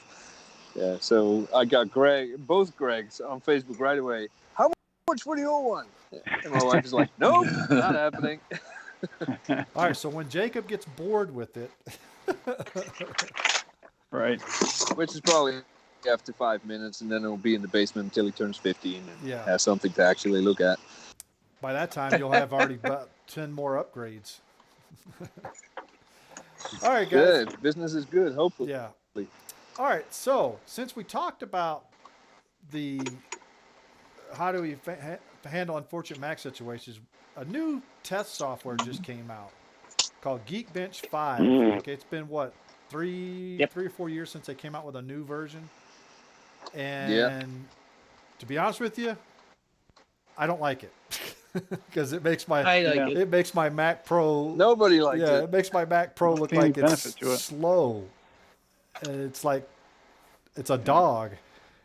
I mean, I went from. But I am here to kind of defend Geekbench 5. And sorry for all the crickets in the background. I'm outside because my office got too hot. But if you're defending Geekbench 5, the crickets are your audience. Yes. Hey, I defended it as well. Nice. And that's the last time we have Dana on the show. Oh. No. It's if you start testing from now on just with Geekbench 5, after a year or so, the scores will have a meaning. Right now, if you Geekbench 5, a Mac Pro or an iMac or anything we currently have, the scores don't make sense. We know Geekbench 4 has been around long enough that we know if your 12-core Mac Pro multi-core score is 10,000, something is very, very wrong.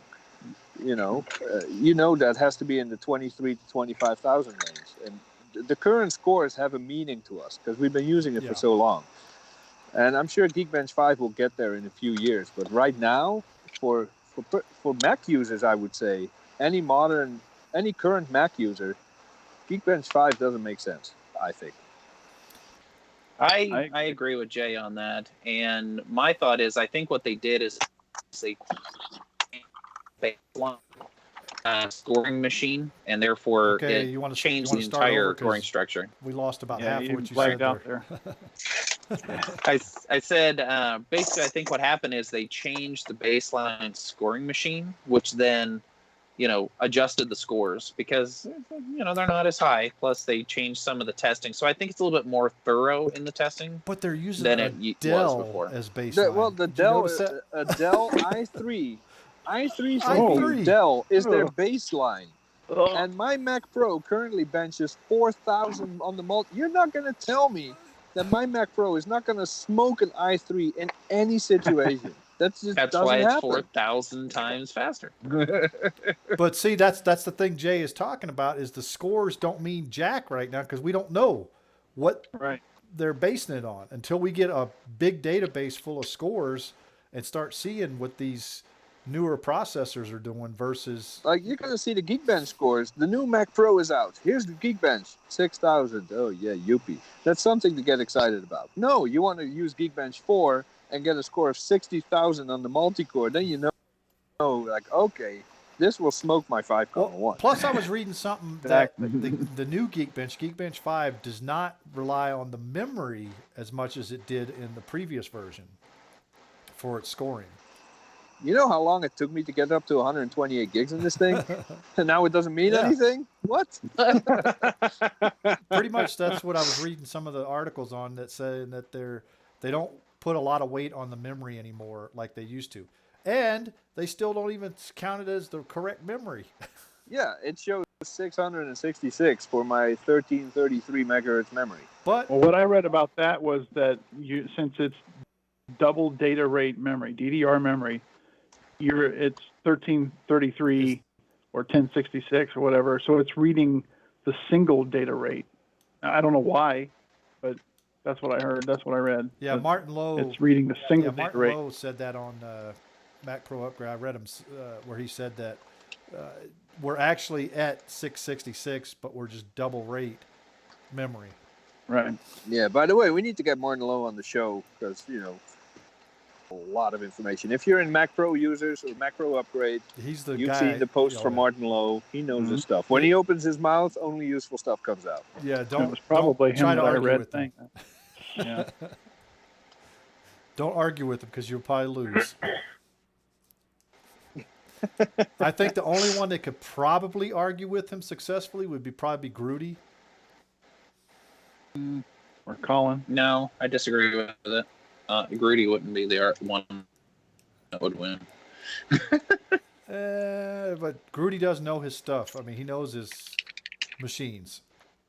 Well, that's I'm like not if saying saying he does talking it, about but 68K he's stuff definitely not would be as Mike. Yeah, it's all relative. If you want some of the older stuff, you talk to Mike or Steve.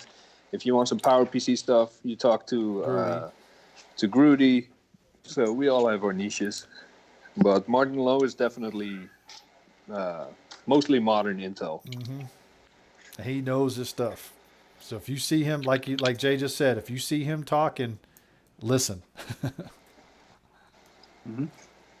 Because he will school you. And he's open to a challenge, because I often challenge him. It's like, dude, are you just making this up, or do you have anything to back this up with? And he'll quote his sources, and he'll go out of his way to prove his theory to you. Yes, he does. So I would say for anyone currently keep using Geekbench 4 because scores just make more sense. And, for the new stuff, 2019 Mac Pro and up, I would say start using Geekbench 5, I guess. That's my 2 cents. Yeah. Well, I mean, I'm going to use both of them for a while. And that way I have, benchmarks on each one. So now I know what Geekbench 5 looks like on my Mac Pro. It's depressing. It is. It's like I'm used to seeing 23,000. Now I'm seeing 56 or 59 or something like that. Yeah. My single core score, and this is a 12 core 5.1. My single core score is 621. Like that just makes me want to cry. Yeah, that's depressing. Well, dude, my multi-core score is 6,300. Like what? I did my 2017 iMac on there, and it was depressing. I was like, what?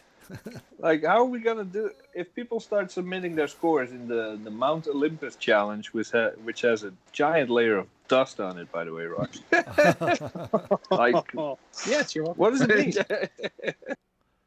Well, you also got to remember, Geekbench 5 will not work on PowerPCs at all. It will not work. Or anything and older the Mount than Olympus High Sierra. challenge Geekbench 4. Exactly. It won't work on anything lower than High Sierra either, and it's only 64-bit, no 32-bit at all. Yeah. Well, screw that. So Mount Olympus is set for Geekbench 4, so we're safe there. Ordained one. Well, it was Geekbench 4 for certain ones, and then Geekbench 3 or 2 for like PowerPCs and lower. Because I think PowerPC you had to use 2 or 3, I think. Geekbench should have a toggle. Like, you are benchmarking a machine. What do you want your baseline to be? Because I want all my current machines to have the same baseline that Geekbench always had, at least up until a point I kind of lost track. The G5 has always been the baseline with a score of 1,000. That was the baseline. That's what it always based on. And the testing changed a little over the years. Like, each version, your Mac gets less points. But you kind of knew what it meant and what the baseline was. So I want to toggle in Geekbench 5.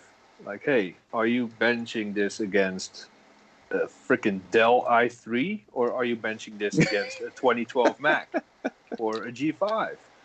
You know, and why not? They can easily put that in. I agree. They should, but So, who knows? yep. All right.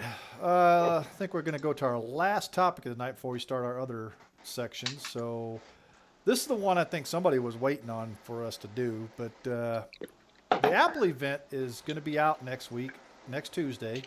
I'm pretty sure most of us are going to be watching that intently to see what the new iPhones, the new Apple Watch is going to be, new iPads, if they come out with them, are going to be.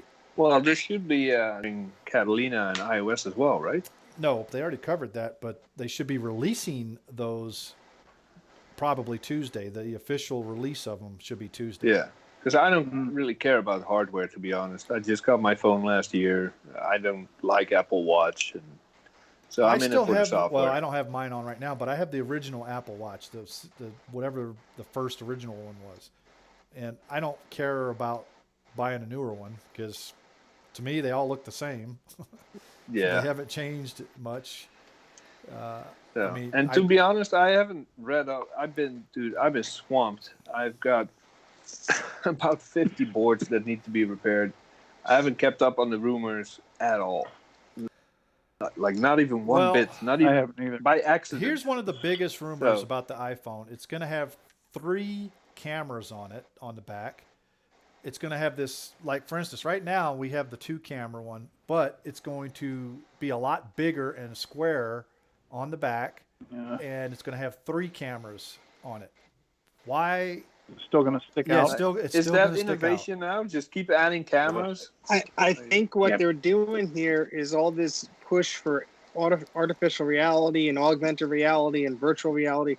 That's what they're trying to push here. I'm guessing that's the point of it. More cameras, you could track more things, or you could do like cool, like the portrait stuff. If you on my current phone, I can have a T-Rex walk through my living room with just 2 cameras. I'm thinking they're setting this up for something that they're gonna. It's Apple. Yeah. They're putting hardware in something just so they could sell you something else. You know, oh, you have 3D AR with whatever the heck. You need this camera. You know, that's what they're gonna do. I don't know why. I'm not defending them. I'm just saying that's what I guess it's for. Yeah, and I think, I don't know if that person is still here, M-O-N, was saying, if they announce a new MacBook Pro, I'm going to be pissed. But I'm not really expecting any new laptops. I'm not expecting any new laptops either. They just discontinued the 12-inch MacBook. Yes. Which we were speculating that they should have discontinued that, about 6 months ago? Ages ago. When they came out with the new MacBook Air, which was the same price point and was just as was more powerful than the MacBook.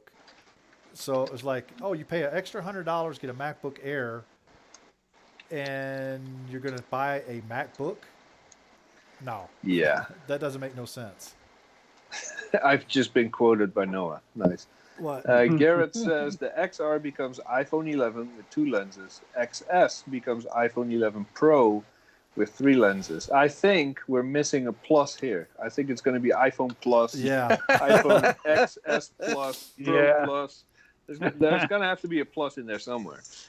I think they're going to stick with the 10, be honest with you, because they didn't get rid of the 10 last time. Yeah. I just find it weird they skipped over 9. Or maybe they'll introduce. I don't know. Yeah, that is weird. Kind of weird. Well, it's funny because they introduced the 8 and the 10 at the same time. Exactly. Yeah, that's some kind of weird Illuminati thing. Well, that all those rich people subscribe to. I don't know. No, it was. But just remember, Microsoft skipped over Windows 9, so I think 9 is cursed. It might be a curse. You never know. Like a building not having a 13th floor. How stupid are you? Yeah. Well, you know, on ships they don't have 13th decks either, so you know. Yeah. Nah. It's all that superstitious stuff. Yeah. Hey, There goes Brock. He goes triple X plus. Yeah, there you go. I really don't think Apple. Apple. I was very happy that they discontinued the 12-inch MacBook because that's just a product that should have died a slow death a long time ago. Garbage. The problem is that now people are selling them like never before. Because so I'm going to see more of them for repair on my desk, which is going to suck for a few years. Steve Jobs licked them from the grave.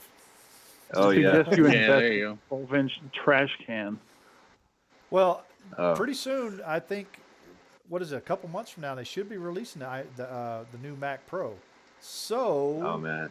you're probably going to see a lot of those garbage cans flooding the market, Fine. along with Yeah. a lot the of the garbage can in the 5.1. market. But those never end up on my desk because the GPU fails, or the SSD fails, or the power supply fails, and those are all things that do not require board level repair. So I'm safe from those. Because all they do is pluck and chuck. Pretty much. But The only thing I'm sorry. No, go ahead. I was saying the only thing I'm actually interested in the Apple event is if they do anything with the Apple TV, because I have an older Apple TV. There's nothing that's wrong with it, but I was thinking of getting a second one for the screen I have down here.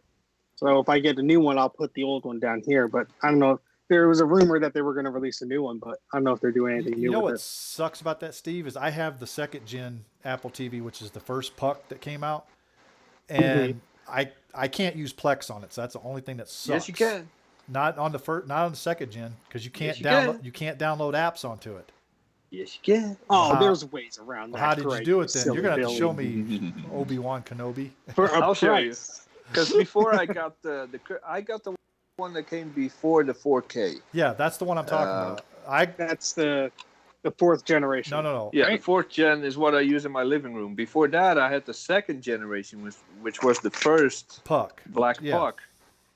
And you could jailbreak those and load Plex on it. And I still used it in You're the gonna bedroom. have to show me how to do that, because I Pay me. have Pay two. me. I have two of Lots the of old money. ones. I have two of the old ones that I want to put that on, but I also have the newer third gen, not the 4K, but the third gen that actually I have Plex on it. Yeah, this is the third gen. $15 at the garage sale last weekend. Yeah, and I think, I got I think 64 gigs or something at the time. Figured, well, they must have different storage tiers because you could save stuff on it, and I've never installed anything. So if they drop a new Apple TV, I'm definitely going to get the lowest possible storage tier. Yeah. Well, they did up because for a time they did limit apps that you weren't allowed to be over a certain size, and then they changed that. So I think that may have helped, but I think they only give you like 8 gigs of streaming storage or whatever. So yes, you're going to have to show me how to jailbreak that thing, because I will. I need to get Plex on that. Yeah, I'd be interested too. Oh, really? So I can get twice the money. Nice. Yes, you can. See, guys, just doing the work. See what Jay does to us. So friendly. It's all business, baby. It's all business. You know what? But yeah, apart from software, OS, iOS, I don't even care that much. I think I'm currently 2 updates behind on my phone. Catalina, I want to stay up to date on it. I might install it on a separate partition just to play with it, but I don't care about that much. Let me tell you an update to Catalina here that I've just found out with the newest version. Before, I don't know if you guys remember, they had the sidecar feature on there they mentioned in the last one. Yeah. If you do not have an iPad that works with the Pencil, the Apple Pencil, it will not work as sidecar. Which is total BS, because I have the iPad 5th generation, which is a non-pencil iPad, and it worked with the first couple of versions of the beta. No problem with sidecar. I had no problems with it. And then all of a sudden Apple decided, we're going to pull that feature because... Well, I'm pretty sure someone's going to find a way around that using the text or whatever from the beta to find the patch. Yeah. Just like you have the shift and handoff and all that stuff. I'm sure they're going to make it work. It was nice. I mean, that was the only feature I was really looking at for Catalina. But now that they're taking it away, I'm like, why am I even bothering? I don't think I'm going to put it on my Pro, to be honest with you, because again, Jay is the same boat as me, is all the 32-bit apps go away. Yeah. You know, Yeah, I haven't upgraded to Mojave the same reason. I just didn't see a need for any of the features. But that's just Mojave me. still does 32-bit app stuff, so you don't have a problem with that. Yeah, but still, I was like, there was some change in it that I didn't like. Metal. Well, yeah, the changes. I couldn't run the damn thing on my iMac. I don't like Mojave. There's a lot of bugs. Sorry, going a little off topic here, but there were some interesting add-ons with the firmware updates. You could do the NVMe drives. There was some hardware video encoding that you couldn't before Mojave and stuff like that. So it has its uses, but I'm not eager to upgrade at all. Yeah, that's like me for Catalina. So Catalina's pretty much a no-go for me right now because it doesn't add a lot of functionality that I don't already have in Mojave. Yeah, as Joey and friends would say, it is a moo point. Yes. So get back to what we're speculating on. What other things are we speculating about the phones? Because I know it's going to have triple cameras. What else is it going to have? I mean, it's still going to have Face ID. Ditch Lightning. I hope they ditch the friggin' Lightning connector. I do too. It's time for USB 3. Absolutely. I agree with you too. Because they did the iPad. The new iPad Pro came out with USB-C. So to me, that tells me that they might be dumping the Lightning connector because that thing is just. I mean, yeah, USB 3 speeds with that would be amazing. You have a phone with, or even a half a terabyte of storage in it. It's filled up with photos. You're not going to transfer that over USB 2. Of course, they want you to use iCloud, but who the hell is going to do that when they upload 4K video to iCloud? Yeah, exactly. Yeah. Apple has a history of hanging on to technology for too long, just as much as they have a tendency to introduce new technology before everyone else. Is ready. As far as getting rid of the floppy drive or headphone hanging jack. on to USB 2 too long without putting. Let's talk about headphone jacks. The Mac Pro towers with USB 3 in them. So. Oh yeah. And Noah has a point. That's the only thing I would be excited for in Catalina is where they're splitting up iTunes in different apps. That's the only thing I kind of dig about it. Yeah. Because right now I listen to a lot of podcasts and managing them in the current iTunes is a nightmare. Now, here's a question I have because we're talking about this new event. How is that going to affect the older versions of like iTunes and stuff when they split finally? Are they still going to support? They're going to ditch the old ones. Well, here's the thing because a lot of people are still going to be running Mojave. A lot of people still running High Sierra. They're still supporting. It'll still get updates. Or people when a new phone comes out, they have to update iTunes to be compatible with that phone or iPad. So they will have to update it for a while. Who knows? They may even split it up on Mojave. They may come out with an update because they still update.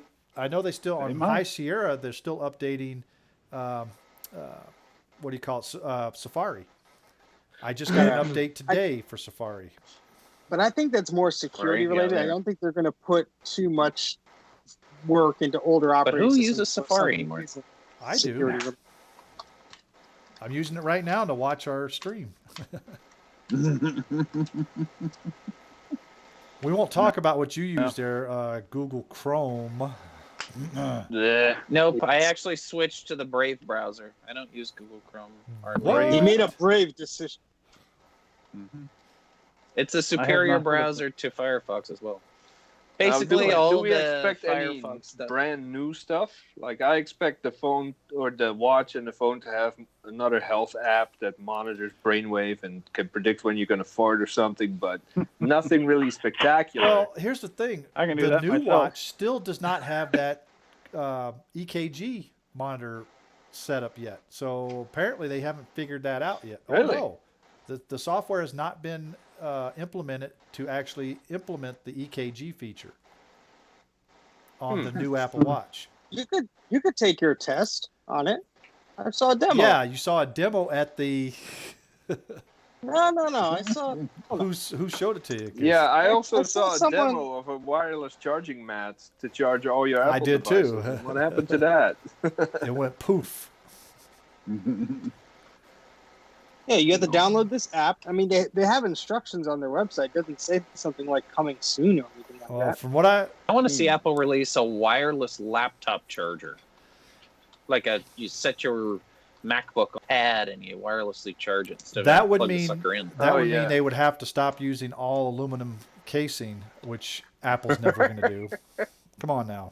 That's one way to guarantee everybody will die of cancer within a month. Like, what the hell? That means you have to buy a new computer. Yeah. Yeah, there you go. Yeah, I don't see wireless charging for laptops anytime soon. I think the power requirements Exactly, because the Q. Yeah. Unless they went to ARM stuff the or whatever. key. You really can't. You think about it, if you do wireless charging on a laptop, you really can't use a laptop at the same time either. Exactly. I mean, I guess you probably imagine could, the heat but that it will generate. yeah. Nice. I like that. And their laptops run hot enough as it is. I mean, I thought I got a 30-degree burn the other day for mine. So what about you guys in the chat? What do you guys think that's going to be coming out here? I mean, to be honest with you, there's not a whole lot of innovation left in an iPhone. I think they've. I mean, if they thinner. figure out a way to put the Touch ID back under the screen, that's going to be nice. Not really innovation, I think. Well, there's already that's the only way I'm phone buying that's a new already phone. out that does I that. want Believe it or that not. back. Yeah, I've seen that. Yeah. Hoping for a 16-inch MacBook Pro in October. I'm actually hoping they bring back a 17-inch with the anti-glare displays. Yeah. Okay. I Yeah. have a That's feeling not they're gonna never bringing back Pro anti-glare. custom. But that's Hey, not I can shiny. dream, Jay. Come on. Yes, you can dream. It only You costs can you dream. $10,000. Oh yeah, Not display's shiny. extra.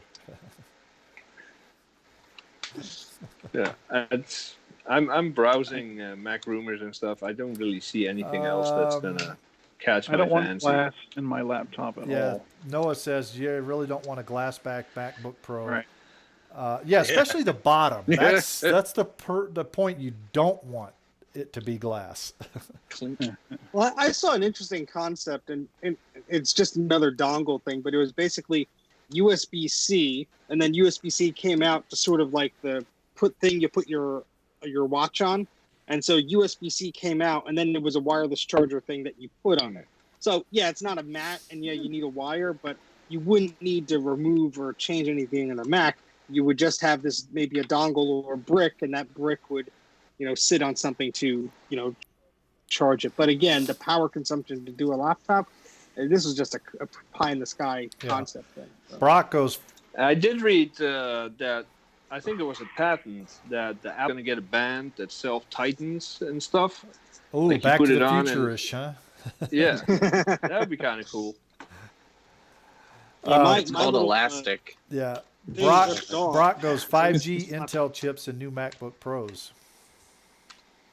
The last time I heard about them playing around with cellular connectivity in a MacBook was like the MacBook Airs, because I knew someone that had a prototype of that stuff built in, had a SIM card slot. But I think the reason they're not doing that is because everyone's going to buy one of these from Apple, and you just tether the darn thing.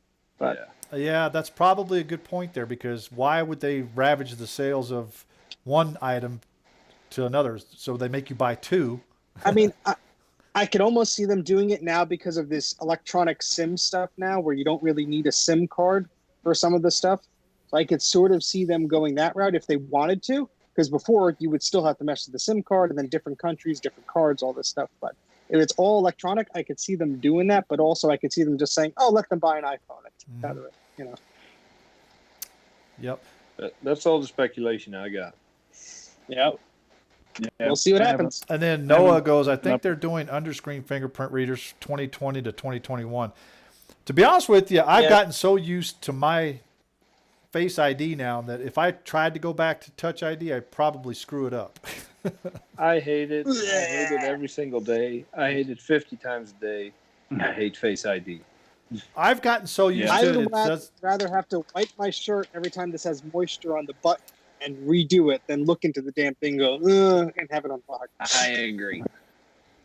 I mean, I still have Well, how Touch do ID on my iPad, so I don't know.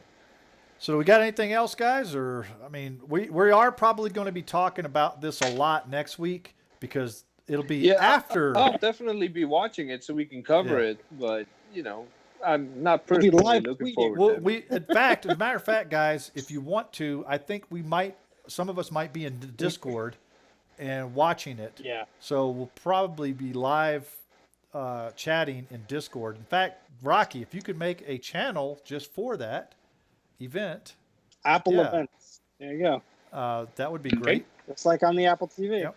Yeah, that's what I did with the last event. Make sure there's a big fat spoiler banner above it. Yep. Mm. I will be at work, but hopefully I will I'll be at work too, but I have time. Minimized. Yeah, I got time Yeah, to watch it. I'm gonna set a meeting for myself and disappear into a room to try it. I think we all did that on the last one because that's we when did. Mac What Pro, are they calling the new? What do you mean, the new Apple event? What are they calling it? Apple event. Yeah, what is it? CD Go Bite Me Plus, something like that. What is it? I have no idea. All I know is Apple event on the 10th. Yeah. Okay. So, all right, moving on. all right. So, let's see. Let me get set up for the next one. I think it's Mike's turn. We don't have any news and rumors. I think we already covered all that stuff.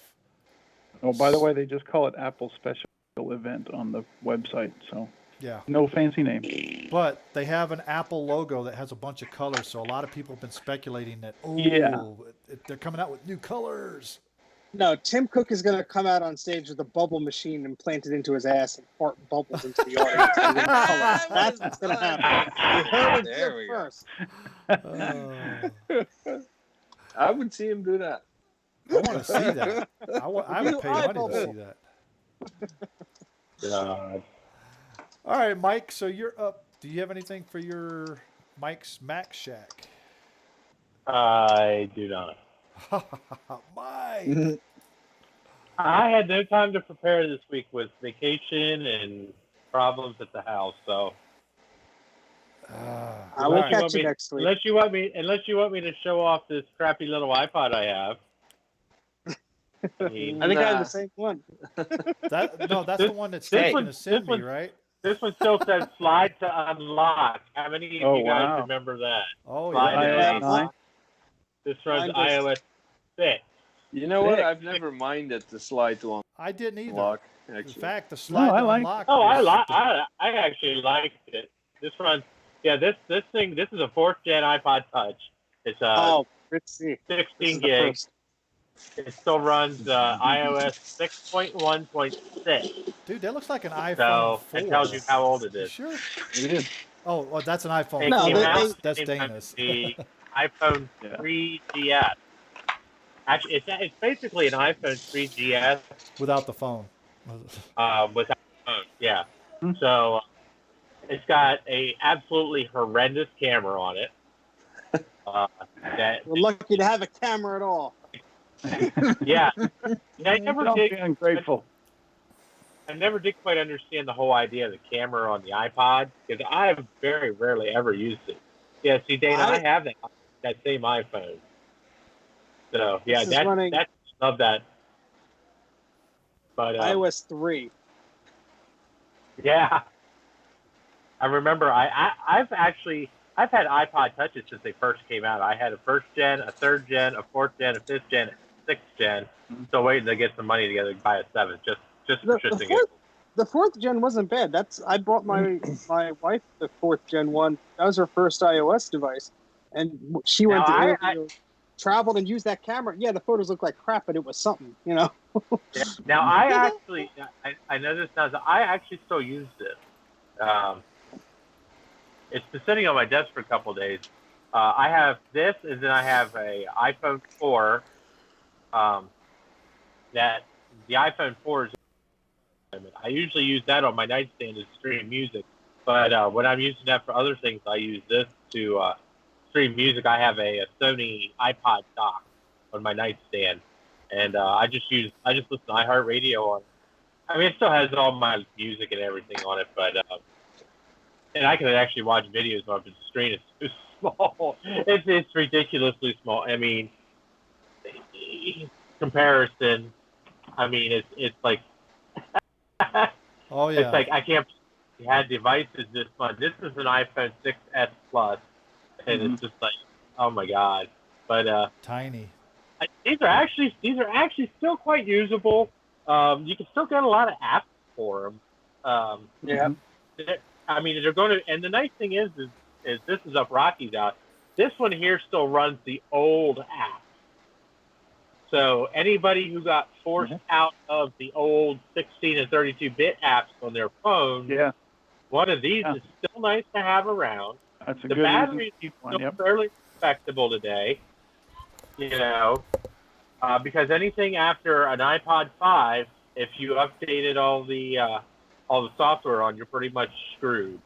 So this is one of the last touches that would run the old software, unless you have an old iPhone, like I have an iPhone 4, which still runs iOS 9.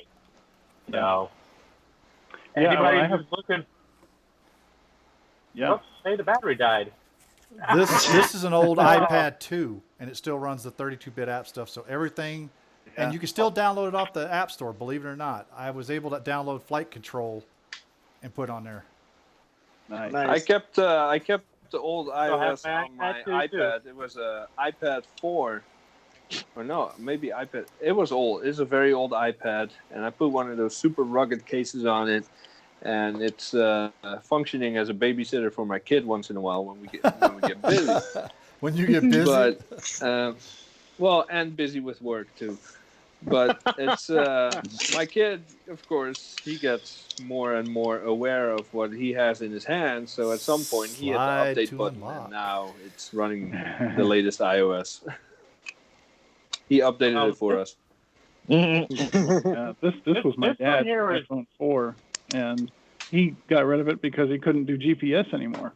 So he upgraded to an iPhone 8, and then they just released this patch, what was it, a month or two ago, where they updated the GPS in the iPhone 4, so now it's suddenly relevant again, somewhat.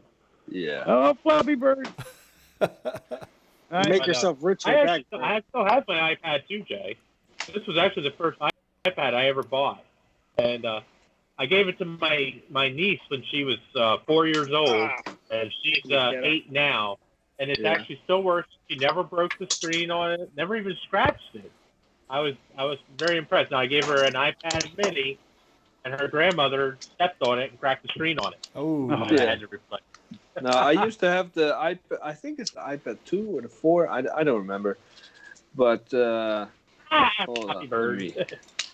And I had to surrender that to my wife, and then I got an iPad Mini, the one before the Touch ID version. And I used that all the time when I went to go to clients and stuff. I kept all my reference material on it, and then I had to surrender that to my wife as well. I am allowed to use it once in a while when I play darts. I got my darts app paired to my board, and I'm allowed to use it once in a while. So I don't really have an iPad anymore, but I have two in the house that used to be mine. That counts. That's the key right there. Used to be.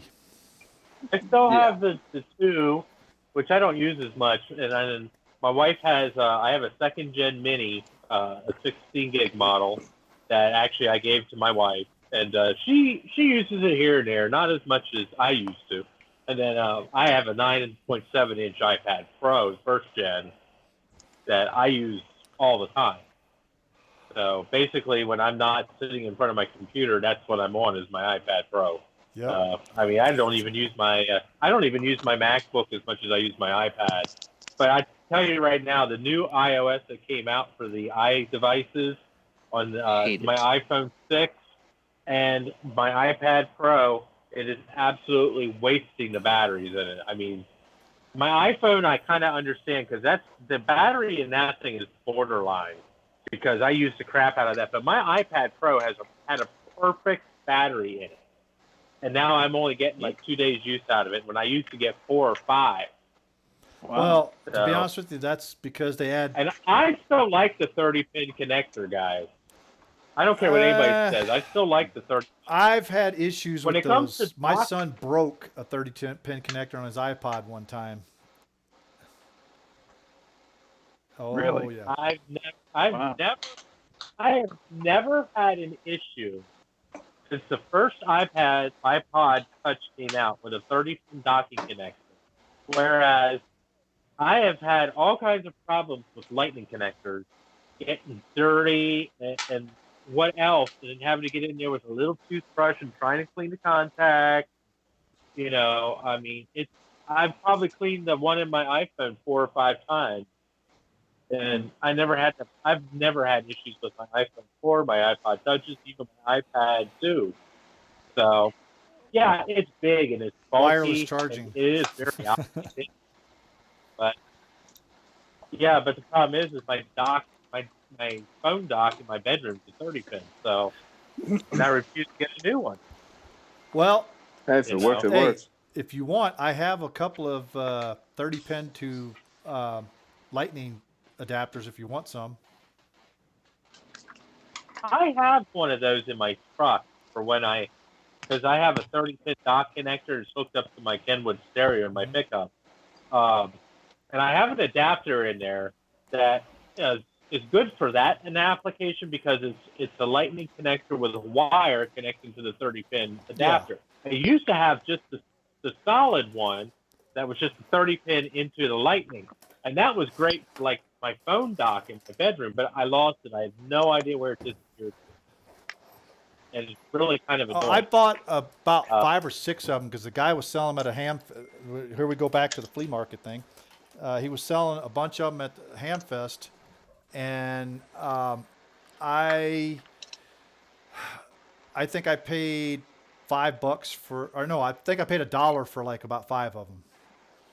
You know, so that's not. I paid 30. By the way, speaking of battery life, if you want to know how fast Skype can kill your battery, I went from 100 to 18% in 1 hour and 55 minutes. Oh, so that means we have to move on? All right, so I guess we can move on. No, it just means you need to charge his damn phone. No, it just means that he can't charge it and use the headphones because it doesn't have a headphone jack. Exactly. Oh, yeah. I have an iPhone 6. I don't have this problem. I'm sorry. You got to use my patented solution of duct taping your phone to a tripod with the wireless charger. There you go. Downgrade, baby. Downgrade. I'm not using my phone for anything right now. Yep. All right, so we're going to go ahead and move on to Steve's archive adventure. So, Steve, take it away.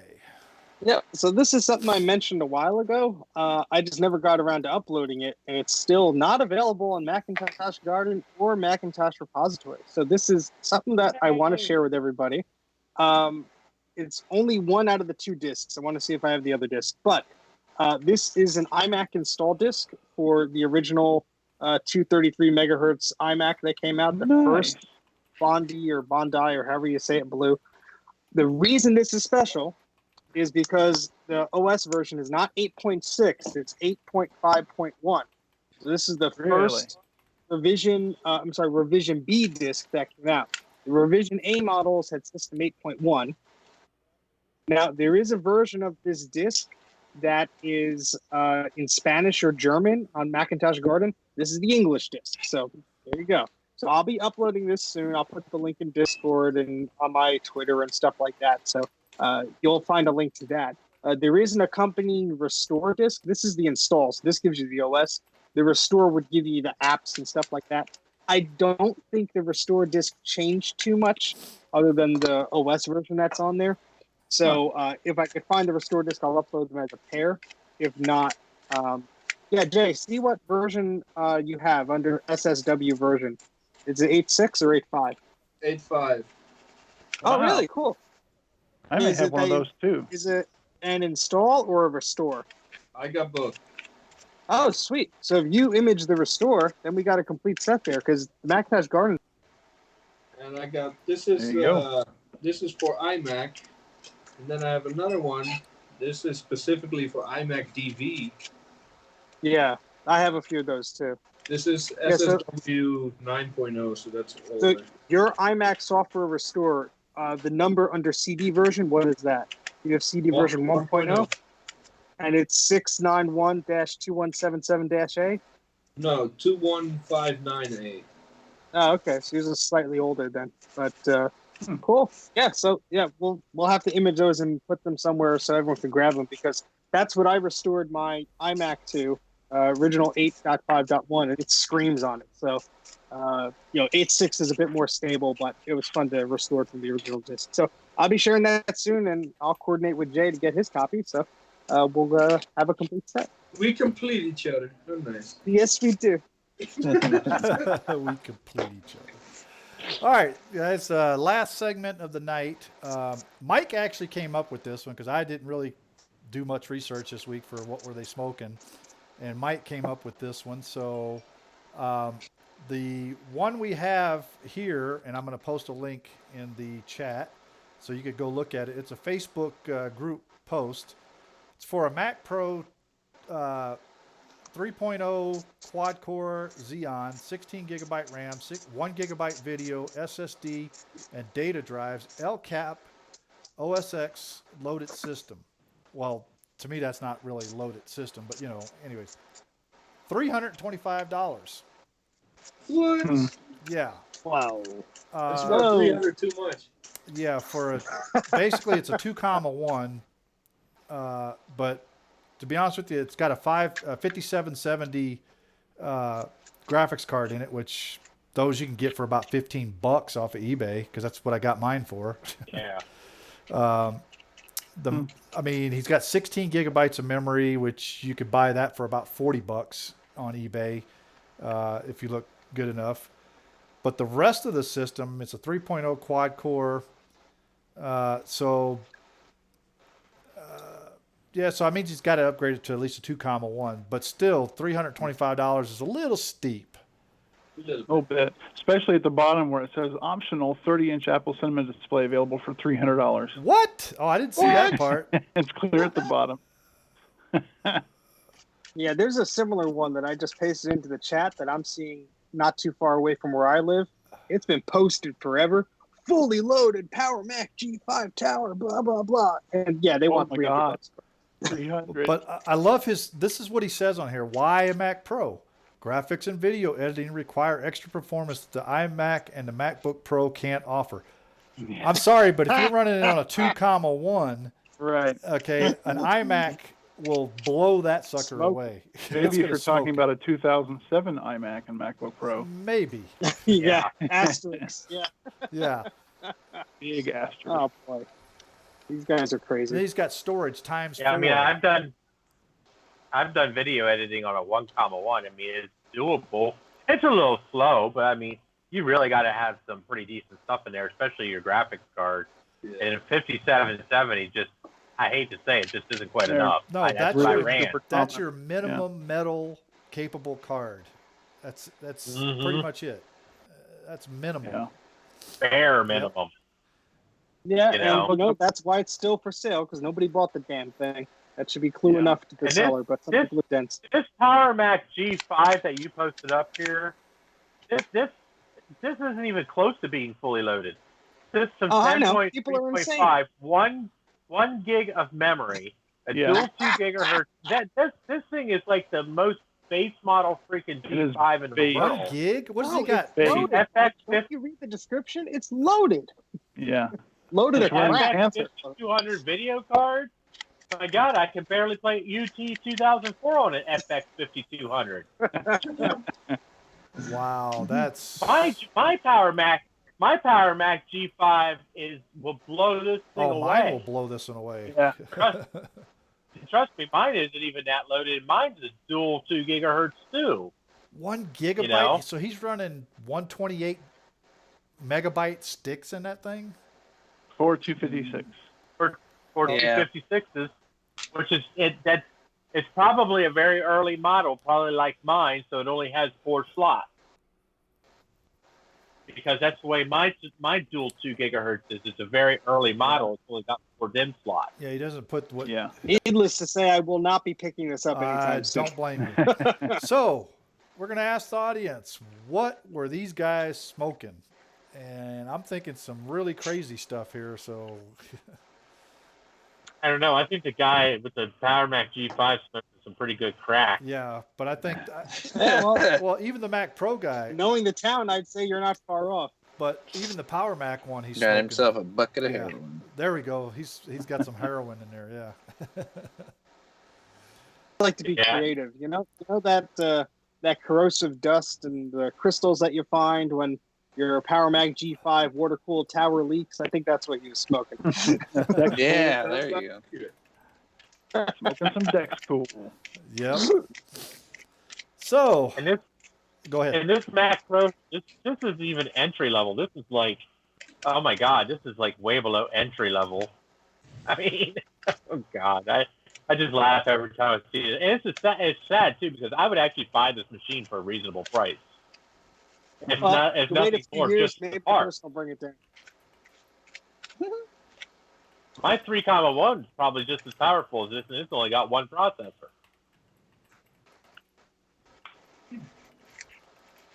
All right, guys. So we got what they were smoking. So now we're going to go into our next section, which is the shameless self-promotion. We got some stuff coming up soon. Jay put it out on the PowerPC Gaming Lounge, so I'll let Jay go ahead and handle that one. Jay. I just lost the connection for a minute, so whatever you said, I didn't get it. Okay. Gaming Lounge, promote. Yeah, promote. Gaming Lounge, PowerPC. Ah, yes. This upcoming Sunday at 10 p.m. Eastern. Sunday or Saturday? We are having a tournament. I thought it was Sunday. Saturday. Set for Saturday. Well, screw Facebook. We'll do both. Yeah, we'll do both. I don't care. Yeah. It is rather do it Saturday. Sunday, 10 p.m. Eastern. We're having a tournament for UT 2004. Any computer running Mac OS is welcome. Intel, PowerPC, even Hackintosh. If you got it, bring it, and we'll be playing for a few hours. Deathmatch. What is that? Yeah, screw you. What were you looking at there? I didn't see it.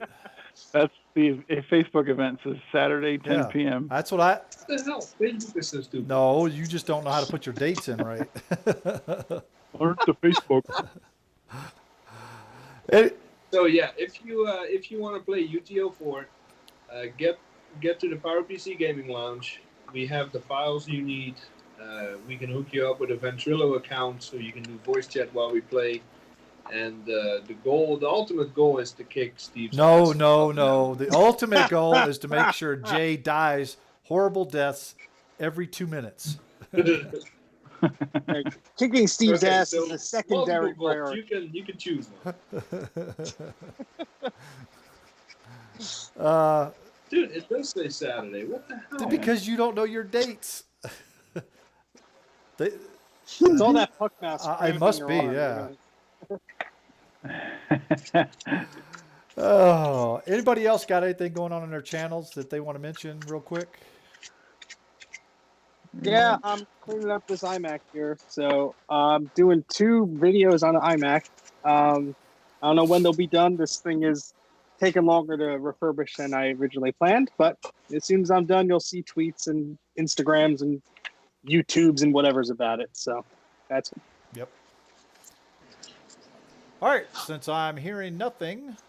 I got nothing going on. I just got a lot of work.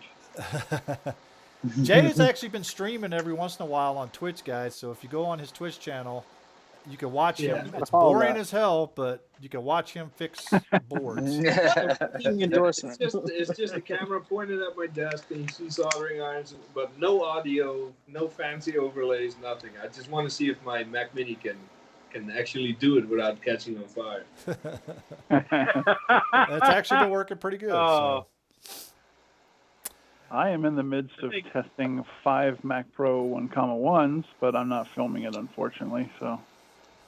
That's useful. Well, Dana, we want to thank you for joining us tonight. So yes, we appreciate that. Excellent guest. And stop sucking up, Steve. Come on. Well, hey, he makes a good Groody there, So. Yeah, you just gotta bleed once. Let's do this. If Greg misses another one, we're just gonna permanently replace him with Dana. Hey, I already have the nameplate changed, so it's easy to do. Yeah. And Greg, if you're watching, you better be on next week. You're on notice, Booty. All right, guys. So this is the end of our show. So this is where we actually say like and subscribe, both YouTube and Facebook. We do have a Facebook account. So make sure you go over there and check that out. Come and join us on Discord. We do have a Discord server. It's the Discord is posted right there on the screen. You can go and join our Discord. We have a bunch of different channels in there, a bunch of different topics. So make sure you guys come in and check that out. Check out the description for the info and links. Everything will be in there. All our channel links are in there, including the Discord channel. So you can actually just go there and click it. That's a little easier. And then spread the word. Tell your friends. We're actually getting a lot of subscribers lately, so we need to get 314. Yeah, right we need now. to hit that 1,000 mark so we can monetize, so we can all get together on your dime and have some fun. Kick each other's ass in person. Exactly. What is the threshold? Party when we meet up. Yes, Damn we right. will. There you go. Yep. Yeah, that's the So, I mean, the whole podcast would be just us yelling at each other. All right, guys. In so, close proximity. Yeah. Yep. All right, guys. So hopefully you guys enjoyed the show, and we will catch you guys later on. Have a good evening. Good night. Sit down, Good night.